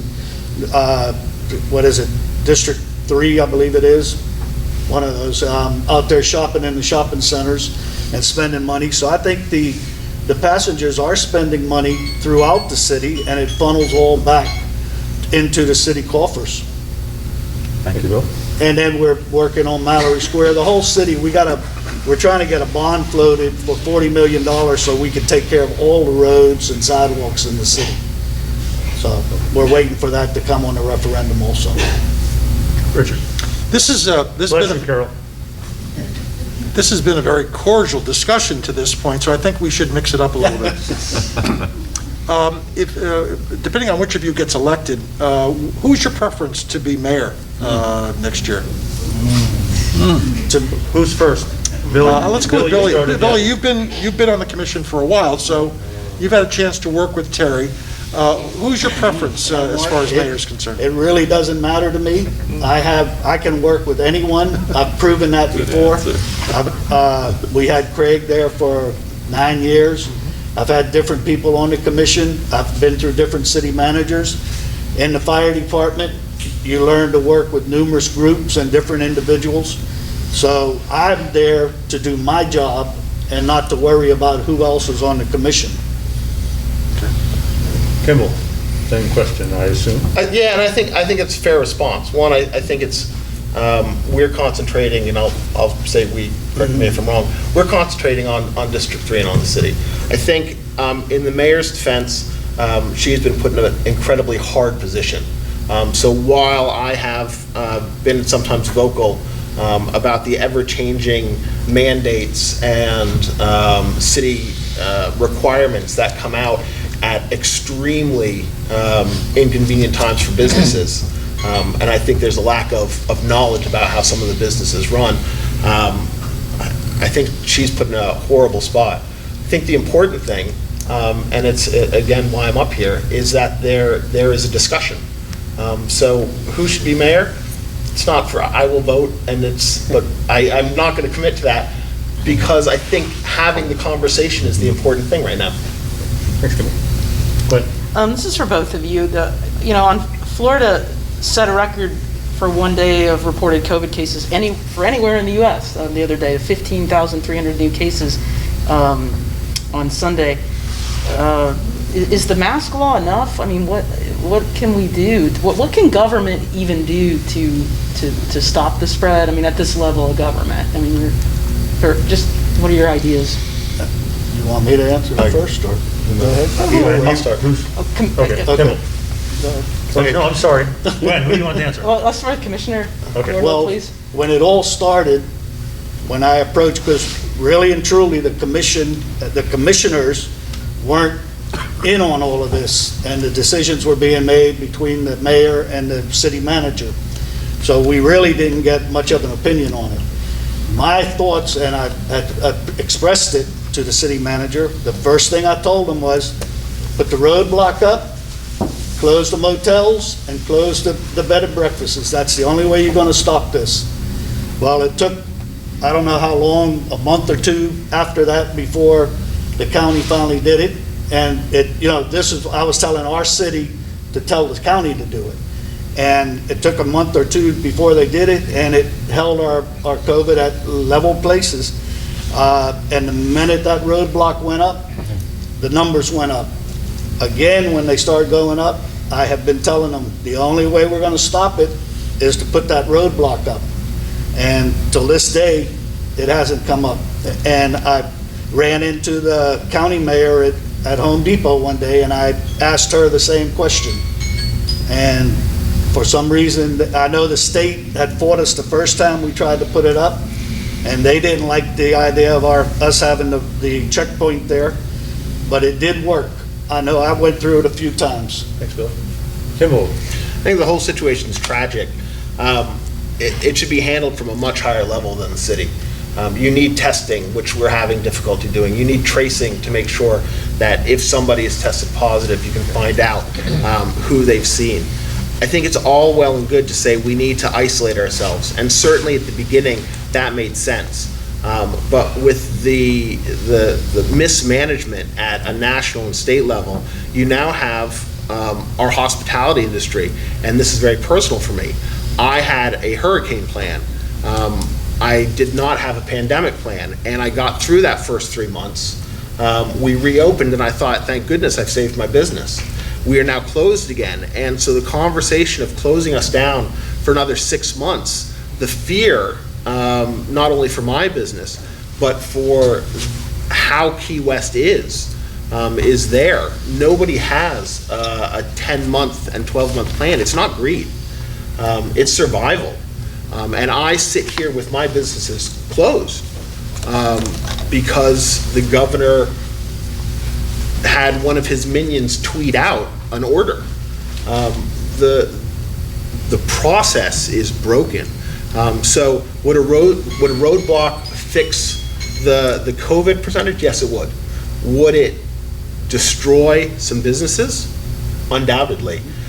So sadly, the decision has to be at a higher level. We are pawns right now, and we're doing as much as we can with our masks, and I think that is helpful. But right now, without true leadership at a state level or a national level, we're victims of poor decision making. Mark. Again, as superintendent of schools, we turn over about 100 teachers a year. Actually, this year, looks like it may be significantly less under the current circumstances, maybe one of the few bright spots to be looked at. But we're also the proud owners of probably one of the largest single undeveloped pieces of property in the city of Key West. So we are drawn into the conversation on workforce housing from multiple perspectives. So my question is the broader perspective: whose responsibility is workforce housing? Is that a public sector responsibility, or is it the employer's responsibility? And I think we're over to Kimmel to answer first. I think there's a combination. I think it's my responsibility as an employer to pay a living wage and to make sure that people who are working for me are able to have an opportunity to live within the community. That makes business sense. I think the community has an opportunity to provide housing. I think the fear is not learning from our mistakes of the past. Building large blocks of low-income housing and providing that stigma of low income, I think creates its own set of problems. When I lived in England for a while, they had workforce housing, but it was mixed in. And it was a very strict policy about rents. So where we have in the past given private companies millions of dollars to purchase land for affordable housing in Key West, the rents are not then held to a level that people can afford. So it's a combination. But I think if the public is going to do something, the public government is going to do something, there need to be very strict controls. I think it should be a public-private investment in some situations, but mostly I think the employers are responsible for it. Again, when I was in the fire department, I approached the city about building units on top of all the city buildings, on the fire stations, the police stations, the city hall, just a few units to house police, fire, public works, and it never went anywhere. Not too long ago, we just passed an ordinance that for the boulevard, on North Roosevelt Boulevard, that the shopping centers could build upstairs if they wanted to, and that would put, some housing in there for their employees. And nothing has come about that either. None of the shopping centers have offered to do anything. But then we have the Housing Authority that does an excellent job, and they're building the 103 units out there on Stock Island for us, which we traded the Sheriff's Department for a piece of property over by the school board so he could build houses for some of his deputies. So I think it's got to be, we got to do it, the school board's got to do it, the county's got to do it, and the employers got to do it. But we all got to work together and, come together on this, and that's the only way we're going to have extra housing in the city. And we don't have the property. Billy? One thing in particular, guys. We are where we are. The city is open, the county is open, and we've got people, and it blows my mind, that are racing into Key West, down on Duval Street, and they're unmasked. And it's my understanding that the police department are being deputized to give out tickets or fines. What should we do? People who are not wearing masks, who don't live here, who rush in here, and a lot of them are belligerent. And I stay off of Duval Street. Billy? And my baseball bat. Well, I say, in fact, today, we got directions from the city manager today that there's going to be a new mask ordinance that went into effect today, where when you leave your house, you have to wear a mask. I really didn't want it. I think I was one of the only commissioners that said no, because I don't feel that when you leave your house, you're going to have to put it on. I walk almost every day down our street, and I'm by myself or with my wife, and I can't see putting a mask on when I'm walking 2 miles. Because, I sweat enough as it is, and you put a mask on, it's not going to help. Now, if you go in downtown or you go into the grocery store, yes, the first thing I do is put my mask on when I walk into any grocery store, or if I'm going to go downtown for a ride or whatever, because I like to put my windows down. So we also put the mask on, because you never know who's going to come up to your car. So I have no problem with the mask. I just don't think that you should have to walk out your house and put it on. Now, the new rules that they come up with today, we could enforce them, but the problem is the police department has a union, and their job description, if that's not in that job description, they don't have to do it, the police department. I believe they're doing it, and we got an officer back there, I believe they're doing it as a mutual agreement with the city to help out. But in their job description, they're police officers, and the code enforcement officers are code enforcement officers. So it makes it kind of difficult for them to do other people's jobs. Thanks, Billy. Kimmel? I think it's extraordinarily hard. That announcement from the city today was made on social media. If you are from Miami or Georgia or Illinois, wherever, you probably don't have the I Like Key West page on your social media. So to say today, as has happened, our visitors aren't wearing their masks out on the street, well, how would you expect them? Because the message has to get out. And with the constantly changing rules that we have, and that's why I say it goes back to a greater level. I think the city is trying very hard to do what they can to prevent the spread. But the county has different rules, the state has different rules, the country has different rules. And if you don't have hearts and minds, if you don't have people believing, then we're onto a failed policy. I have a bar that's closed. I have a liquor store next to me that's open. I have a restaurant across the street that's open. If you can explain to me how that is stopping the spread of this disease, I am all ears. It is the inconsistency at so many levels. We have failed policies. I don't know if that answers the question, but I think the city's trying. But I think they're putting the code folks and the police in a very, very difficult position because people who are coming to town aren't buying into what we think is right. Thanks, guys. Well, we're running a little tight on time. One question I know that Hometown wants to know, then we'll do our closing statements, is how you feel about the cruise ship referendums. The cruise ship, you asking me? Well, I ask both of you. Either one? And then, so Billy start, and then Kimball, and Okay.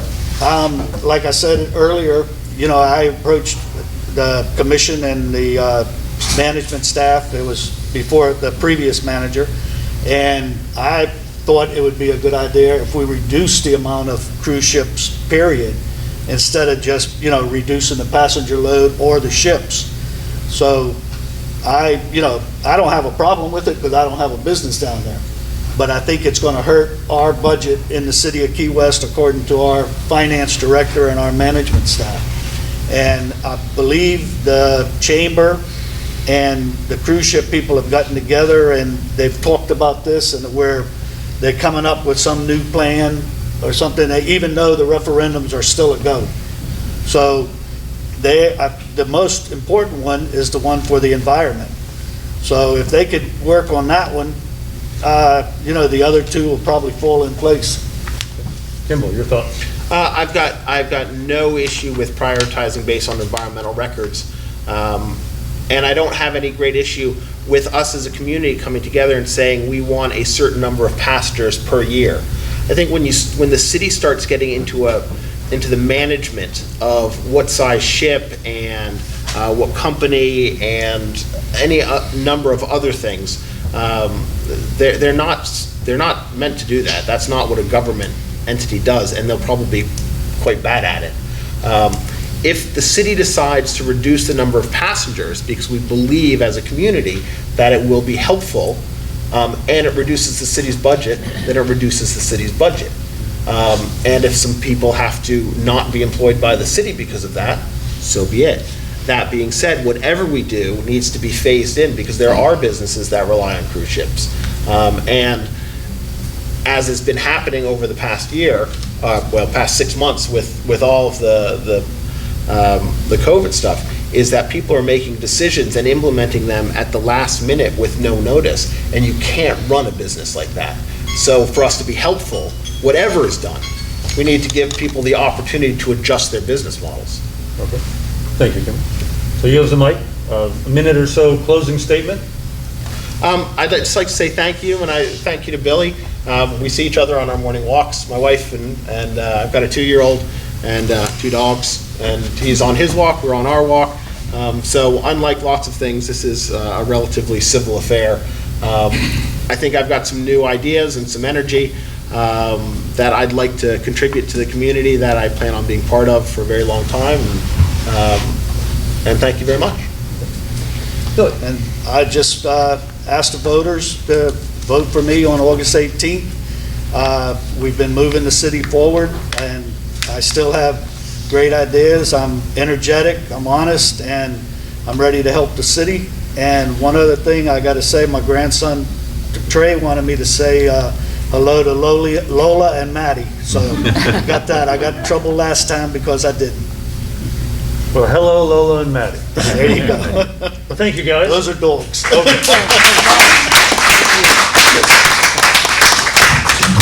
All right, next up will be City Commission District 6 with Ryan Barnett, Clayton Lopez, the incumbent, and John Wilson Smith. You guys have come up. While they're coming up, if you're watching this on Comcast 76 or AT&T Channel 99, we want to really thank Don Williams from Monroe County. He's the one that's made this happen. We couldn't do it without him. I think by being on the county the county TV channels, it's really opened this up to a lot more people. That said, everybody, please pay attention to our website. We'll try to we have some challenges for our next date, trying to make this all happen. We don't have them all ironed out yet, but we're working on it. So that's to be continued. All right, so we have these gentlemen up here. Is everybody there? Oh, we got your name tag? Professional courtesy right there. And Mark, put them towards the side of the, yes, that, toward your left side, their right side. I got another message from the internet. All right, here we go. We will start at the end. John? John, you want to just introduce yourself, please? Okay. Good evening, Key West. My name is John Wilson Smith, and I am running for Key West City Commissioner in District 6. I'm 62-year-old. I'm a conch. I grew up in Key West and in this wonderful community now known as Bahama Village. I love Key West, and I am passionate about my community in Key West. I'm a Key West High School graduate, class of 1975, and a former student of the segregated Frederick Douglass High School. I am currently the president of the Frederick Douglass School Black Educators Memorial Project. I have been part of the face and voice of Bahama Village most of my life. Thank you, John. We'll get more into points as we go. Okay? Okay. Ryan? Hello, everybody. My name is Dr. Ryan Barnett. I want to thank the distinguished panelists for being here and moderating some great ideas and discussions. Todd German, Hometown Pack, for putting on this event. I feel I represent the future leadership of Key West and look forward to discussing topics with my constituents tonight. Okay. Thank you, Ryan. Clayton? Hi, I'm Clayton Lopez, and you guys already know me. I've been here. I was born here. I'm going to be here. I'm from the community. I'm for the community. I've always worked in the community. Public service is in my DNA. It's what I'm all about. Thanks, Clayton. Okay, Gwen, you're starting. And one thing I would say to the panel, since we have 3 people here, it's up, you can do what you want. You can ask all 3, but you get more questions if we can pick and choose. And I'll keep track so that we don't get out of balance. So Gwen? Okay, I was going to ask them all to comment. That's fine. Okay. You're allowed. I'm just saying if you. Oh, I understand. If we can, I just if got we that. break it up a little, we get more questions. Okay. This is for each of you. Thanks for being here, by the way. Thank you. There's no denying the gentrification of Bahama Village that's taken place at an alarming rate lately. Should government do something, and if so, what, to support Black-owned businesses or to help them grow? Let me start. Clayton, why don't you start and we'll run down and Okay. we'll mix it up. I can tell you that as we speak, I'm working with a family right now to actually begin a Black-owned business in the attempt to return Black-owned business or minority businesses to Petronia Street, which was once the economic corridor for Bahama Village. So I'm looking forward to continuing that. That's just one of many ideas and plans that we have in mind. Another one is when we get to the Bahama Village extension, we're looking at a commercial corridor or commercial component to that housing plan, which will also allow for entrepreneurial opportunities. Right. Bahama Village is one of the crown jewels of our district, and I'll say personally that programs for Bahama Village right now that allow us to reinfuse Bahama Village, just starting with the children, for example, if we can provide more progress in that regard, to have them empowered, have them come to City Hall, have them make progress when it comes to activities and bringing people back to the village, I think that would be a huge step. And when it comes to small businesses, absolutely. We need more culture. We need more of the history of Bahama Village back in Bahama Village. It's something when I walk that part of the district, I think, and it's on the top of my mind. And if during my time on the commission, that's something that was able to be accomplished, I would feel deeply grateful for that opportunity to increase that progress. John. Yes. Growing up in Bahama Village, there were many businesses there and Black entrepreneurs in the community. Through the years, that that has been lost. And I think that the city can step in and assist with making this a much easier process. I don't know what kind of businesses, but for example, there is no soul food in Bahama Village, in Key West. So, you know, whether it's on the 3.2 acres or whatever is gonna be developed, can there be a site for stuff like this? And what can we do to help our youth become entrepreneurs? And I think that the city can spearhead something like that, and that's one of the things that I would like to do. Sounds good. Mark? This is for Commissioner Lopez. If I'm reading correctly in the paper, you've been presented with a budget that, despite the extremely sharp pencil of Mr. Finnegan, still has a $1.7 million gap in it. How are you going to balance that budget? Well, that's a very good question. Yeah, we have come up with a $1.7 million gap in our budget, but you know, that is actually not quite as bad as it has been in the past, and especially when you consider where we are with the times that we're in. We're situated a lot better than other municipalities in our situation, and certainly better than the county. I don't know where we are compared to the school board, but I can tell you that we're actually working on that, and I think that we've got more latitude and more ways to be able to fix our budget without having to cut jobs. We're hoping that we don't have to get to that point. We're hoping that we don't have to cut services, and just continue to move the city forward. Is that for the others or just, okay, no, Billy? Okay, I'm going to make this really quick because I'm going to try to get all three of you. And John, I want to start with you. It's been pretty well publicized in the paper, your disagreement with what went down with the Black Educators Memorial and the hospital or the clinic. What's your plan? Tell me, what is it you want to do, and how are you going to do it? And we're going to be quick because I have two other guys I want to talk to. Well, part of it is that we would solicit public funding as well as funding from the city, which has been promised to create this museum, and that the museum is so important to our community for saving the history on the island. Okay. Ryan, what has inspired you to run for a commissioner at this point in your life, at this point in our lives? Wait, Billy, you're kind of, you don't get to ask a different question of each guy. Oh, man. Well, you will. Oh, man. You will. It's just if you could, let's move along. We'll get him extra. He gets some extra questions later. So. Okay. Should I go back to his original question? Briefly, you can. We'll give you that. We'll let them answer it briefly. My question kind of lends itself to that. Okay, so All right, go ahead.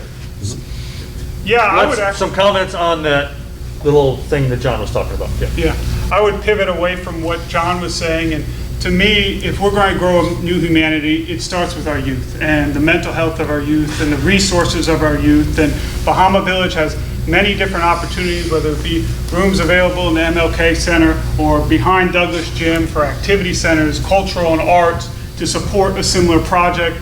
Not a museum, but something that our kids can have access to. Why I've been inspired to run is for the future.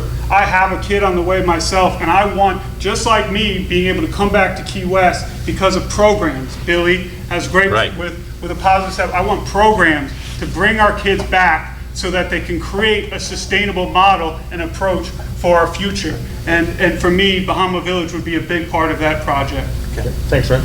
Clayton, comment on that museum. Okay, sustainability and moving forward and looking forward to our future with our young people, that's been basically the foundation of why I ran in the first place. But regarding the museum. But as far as the museum, no one has actually opposed the museum. No one has actually said that we wouldn't do a museum or work with the educators for a museum. The idea is that if we're going to enable our young people to be able to come back and succeed, then we also need to invest in the health, in their mental health, in their dental health, in all of the different health issues that go on, especially with our young people right now. Right now, looking at this COVID-19 situation, we're looking at... Let me cut you off. I'm sure we're going to get there. I was trying Okay. to go to Billy's question. I'm See, sorry. Billy, you just causing trouble. I'm sorry. All right, Richard. Okay, You said you were going to bail us out of this. Yeah, so this is for John and for Ryan. Clayton's been a commissioner for 11 years. What is it that you two newcomers bring to the table, and what would you change, perhaps, of what Clayton has So Ryan first. Yeah. has voted or legislated on since he's been as a commissioner? No question. Great question, actually, and it's another big part of why I ran. I want to bring new energy to the city commission. I want to bring new enthusiasm to the district, responsiveness to our citizens, whether it be returning emails, phone calls, texts. In life, I've learned from my practice as a doctor, you learn so much from your citizens. And during this campaign, I've learned so much more. And the opportunity to connect with them is a huge part of the progress and part of why I'm running. The other part is not the next 4 years. It's the next 15 years. It's the opportunity to watch my kid walk across the football field and graduate at Key West High School, and having the dedication and enthusiasm to do so is a big part of that. And having a sustainable model of seeing projects through that need 15 years to protect the keys is absolutely necessary and a big part of why I ran as well. Same John. question for John. I ran because I have been asked to run by the community. The community knows me, they trust me, and they have been very supportive of me. And after 11 years, we're grateful for the service of Commissioner Lopez, but it is time for something new.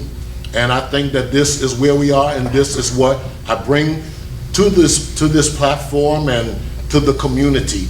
And I think that this is its time. Okay, thank you. For Dr. Barnett, or Ryan, Sure, Ryan. what would you tell your constituents, what would you tell residents, what are the top two things they need to do to stop the spread of COVID-19 in this community? Safety above all else. You know, before we start to move forward, we have to move backwards in this current situation, and it starts once again with safety above all else. You know, certainly the mask law is something that needs to go into effect relative to the unpredictableness of our South Florida tourist population. So we had to make, you know, very important steps to protect our population right now. Our locals are doing a great job, but that's not good enough. Certainly we had to take it a step further. My thoughts were, just like we have a fantasy zone, we should start having mask zones and things like that make masks mandatory in certain areas. However, we went ahead and did a blanket, but our resources are limited right now when it comes to our medical support. So sometimes we have to take extreme measures because as a local government, I feel like we have the best pulse on what's necessary relative to not necessarily listening to the state every step of the way, but locally recognizing our deficits. The second thing is taking more and more steps to protect our immune compromised and elderly. I have an 86-year-old grandma. Most of my family still lives here, and I think there's programs. I don't care about projects unless it's sustainability. And what I care about relative to health is the programs that can protect our Thanks, immune Ryan. compromised and our elderly. Thanks, Ryan. Thank you. I feel that our citizens' safety is the #1 issue. And I think that we should listen to the scientists, and we should follow their lead as to how we work our way through this. Clayton? Well, I've worked for the past almost 30 years with some of our most immune compromised citizens. And I've educated people on how to avoid becoming one of those immune-compromised citizens. That is very important to me. Moving in that direction, considering the health, again, considering where we are right now with COVID-19 and making sure that that we don't continue our numbers going in the wrong direction. That is tremendously important to me. I don't have letters behind my name. I don't know how to fix your back if it's out of place, but I can tell you how to deal with a public health situation. That is my area of expertise. Thank you, Clayton. Thank you. Mark? All right, let me see if I can kind of join up a couple of issues we've been talking about. First of all, to put a little more of a future perspective on the dispute over the Frederick Douglass situation, and also to talk a little bit about our youth. And I would say, in this community, we were at a peak in terms of the diversity of our educators when the Frederick Douglass School was still open. And since that time, we've had a decline in the number of diverse teachers and the number of diverse educators in our system. And it's something that we really need to do something about. So how can you work with the school district to create and to bring about a more diverse educator workforce here in Key West? And I'll start with Ryan, but I'd like to hear from all three. Okay, Ryan. Yeah, diversity when it comes to our public education is critically necessary. And to me, it definitely starts with workforce housing. I think we need to implement things when it comes to our police, when it comes to our nurses, when it comes to our school teachers, when it comes to our fire, our front lines when it comes to progress down here and to our safety and our education. We need to make more strides for those people. I'll tell you right now, when I think workforce housing, one of the things I think is Upper and Middle Duval, part of our district, allowing some of our businesses to use their top floors and making it easy for them to get B passes so that they can build workforce housing. More immediately than that is proposing the potential to, say, knock off 20% on people's property taxes that are willing to start housing, workforce housing for our teachers and creating support. I speak in the schools about mental health, and one of the most frustrating things is I establish relationships with teachers, and I go back to want to speak into another the same class, and that teacher is left. And the teachers that come into my practice for well-being, not for pain, for well-being, and tell me what's most difficult for them, it's living. They sacrifice all day, they serve all day, but then they end up at night not having a place that's comfortable and honoring for them to live. Thanks. My experience has been that from the days of the Frederick Douglass High School, this city and the school board went out and solicited a variety of people, of teachers, which brought diversity into the community. And I think that we owe it to our children to do the same. And I think that the museum is a great place for education, not just for the children, but for all of us. And if they see where they have come from, they will see themselves going much further than that. Thank you, John. Clayton. Looking at the diversity within our educational structure, the fact is that back in the days when Douglass School was segregated, the majority of those teachers were imports. They were people that were solicited to come down and teach here in Key West. I think that though, that today, to answer that question best is to do it in the way that we would have to do it to just attract teachers as a whole. Because we have that problem. We have that problem getting teachers to come and to stay because it's too difficult for them to be able to pay. Teachers are some of our least paid professionals in our society. That is wrong. I think that we can do better than that, and I think that that's something that we need to direct our energies toward. Affordable housing, absolutely. We're already working on affordable housing programs. You heard my colleague, Commissioner Wardlow, talk about that, and I hear one of my opponents also talking about that possibility. But we're already working in that direction, and I vow to continue moving in that direction. Thank you, Clayton. Billy? I will ask one question that all three of you can answer this time. And John, I'm going to start with you again. We've talked a lot about Bahama Village, and as the commissioner for District 6, you will have more responsibilities than just Bahama Village. Here's the question.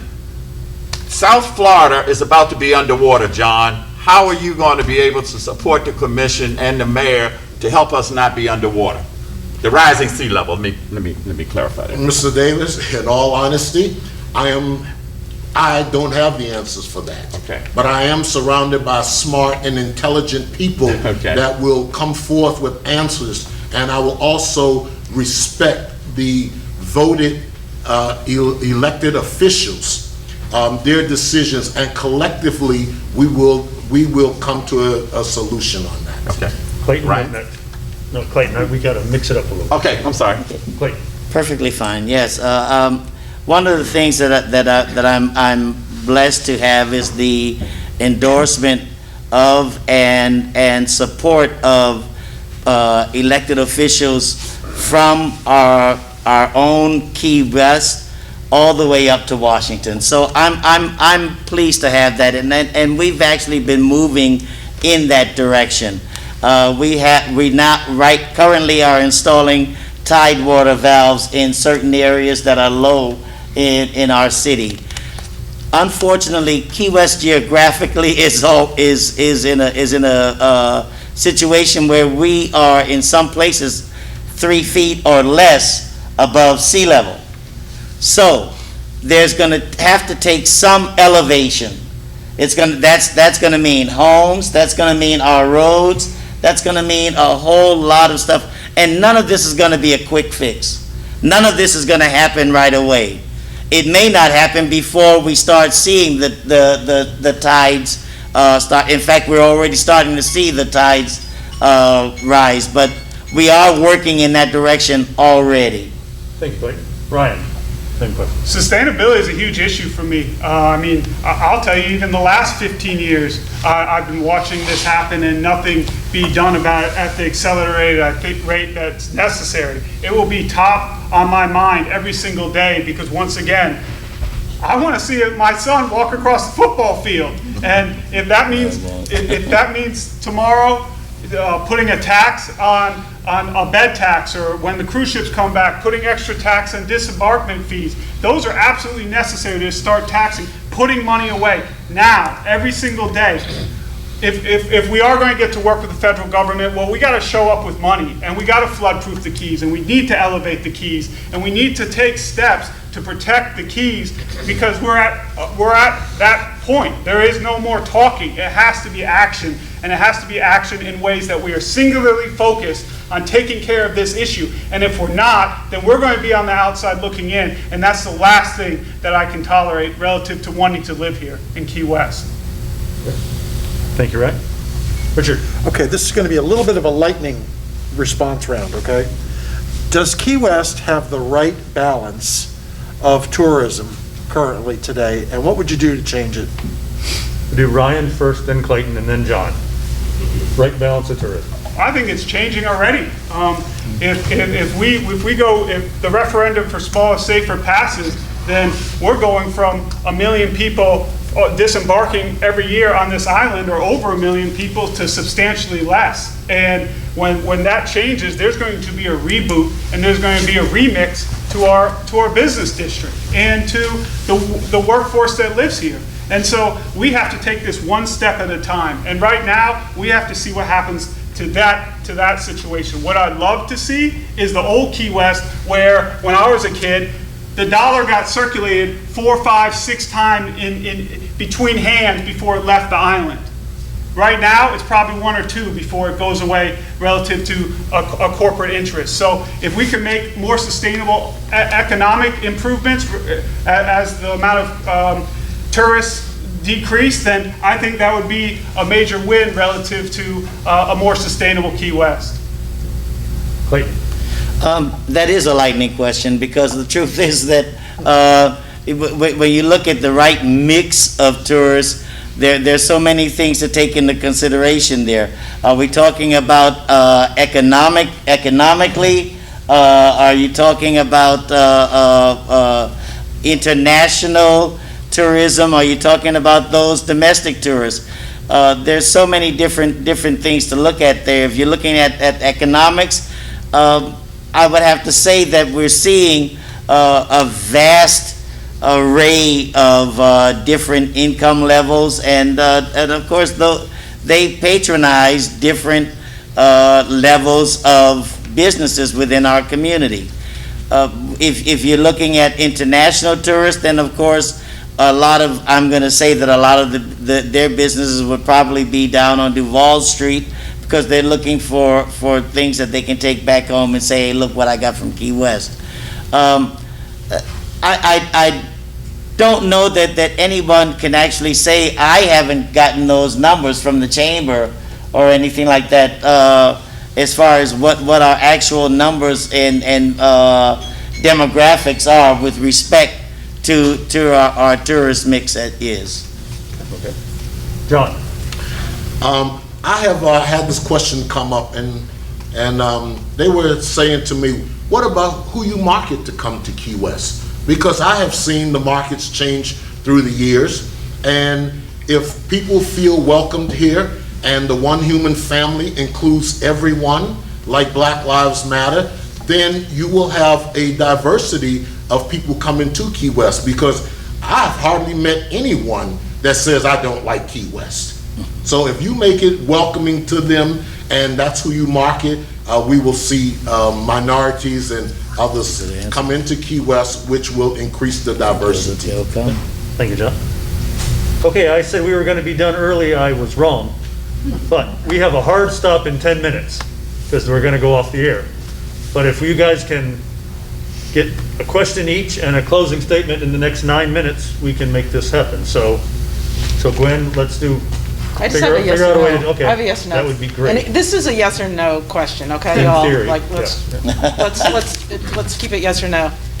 Are you going to vote in favor of the cruise ship referenda? Those 3 questions that will limit, if they pass, they will limit the number of ships and passengers coming here. Yes or no? Might as well start with Clayton. Okay. If you're gonna hit me hard with a yes or no, then I would probably have to say yes. Wait, what is the? Will you vote for the referenda, the cruise ship questions? Yes. Yes. John? Yes, based on the environment, the needs of the environment. That would be number one, and it would be combined with the economy. Okay. So I think they should go together. Well, thank you. 3 yeses. That's a big deal. Mark? I'm going to make your job easy, and I'll pass and go give it to my partner. Okay, Billy? I thought I'd pass too to make it easier, so there you go, Richard. All right, Richard. Yeah. Okay, I guess I was going to pass too, but what I'm going to ask is, 44% of this community is classified as Alice households, living paycheck to paycheck. What one thing could you do as a city commissioner, whether independently or in terms of lobbying your other commissioners, to improve the lives of those that are living paycheck to paycheck in this community? Start with John. I think that the project that's going on Stock Island right now is one of those things that would would alleviate some of the pressure of a person needing to have 2 or more jobs to stay here. That, and also asking of the homeowners, give them some kind of a tax break, that they will welcome these people to stay there, especially our teachers. The teachers, I mean, I'm sure affordable housing for them has to be much less than half of their salary. Right. People need to be able to work where they live and live where they work. And when it comes to workforce housing, it's critically necessary. I mean, people my age, my friends, I see have to leave the island on a regular basis because they can't afford to live here. And there's some of the people that behind the scenes contribute most to Key West in their community. And we need to create infrastructure so we have young people that can live here and elderly people and people that can share the history of Key West together congruently and cohesively. And part of that is creating sustainable workforce housing to allow this to happen. Clayton. With me here tonight is my son-in-law and my daughter, and they are both professionals, and they work hard in our community. Both of them are active within our community, and they struggle to live in our community. The ALICE study is one that I've used many times on the dais at the City Commission, because I know too well and too many people that are living on the edge. And I myself was there as a young person. It's not an easy fix, but I can tell you that by working with some of these programs that we've already got, we can actually, in the earlier debate or part of the forum, it was mentioned that we have several different projects that are ahead of us that we're looking at. There is the College Road project. That's not about families. But the one that we're going to be building at the 3.2 acres at the Bahama Village Extension, that one is primarily for families. Thank you. There is one in the middle that we're looking at that is going to be primarily, at Point Siena, that is going to be primarily for police officers. Thanks, Clayton. Thank Gotta you. wrap it up. Okay, we're going to do closing statements. Do Ryan, Clayton, and John. Trying to keep track. I feel I represent the future leadership. As a healthcare professional, public health and safety is number one right now for all of us, on the top of our minds. Someone that can be on the commission to lead the charge, first and foremost, is something I'd be honored to do. I'm a small business owner, and right now government has a lot to say with small businesses. Well, small businesses need to have say with government right now as well. And as a small business owner, that representation is critically necessary. Like I said, I want to bring new energy, I want to bring fresh ideas, and I want responsiveness and the option for people's voices to be heard more now than ever. Consider allowing me to earn your vote on August 18th for City Commission District 6. My name is Dr. Ryan Barnett, and I appreciate your time tuning in and listening to our platform this evening. Clayton. I want to thank you all for tuning in as well. I appreciate the opportunity. I want to thank Hometown. I want to thank our questioners. It's so important. I just want to let you know that when you hear someone talk about new energy and the like, I'm all about that. The problem is that right now we've got too many difficult decisions that are immediately around the corner. Now is not the time to change ships in the middle of the sea. There may be snow on the roof, but I guarantee you that the fire still burns in the furnace. This man is still ready to fight and full of fire.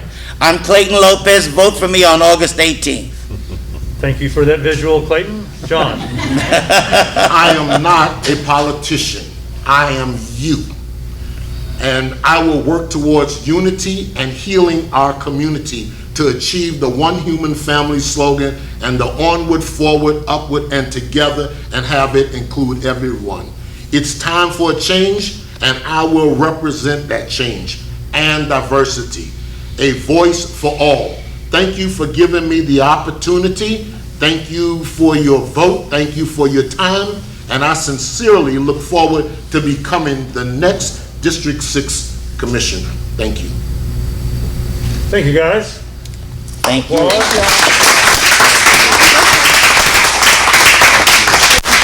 that's it for tonight, everyone. We're scheduled for next Monday night. Please pay attention to advertisements and such in case we have to make a change. Have a good night, everyone. Thank you, Mark. Hey, Gwen, as always, thank you. Great job. I got a lot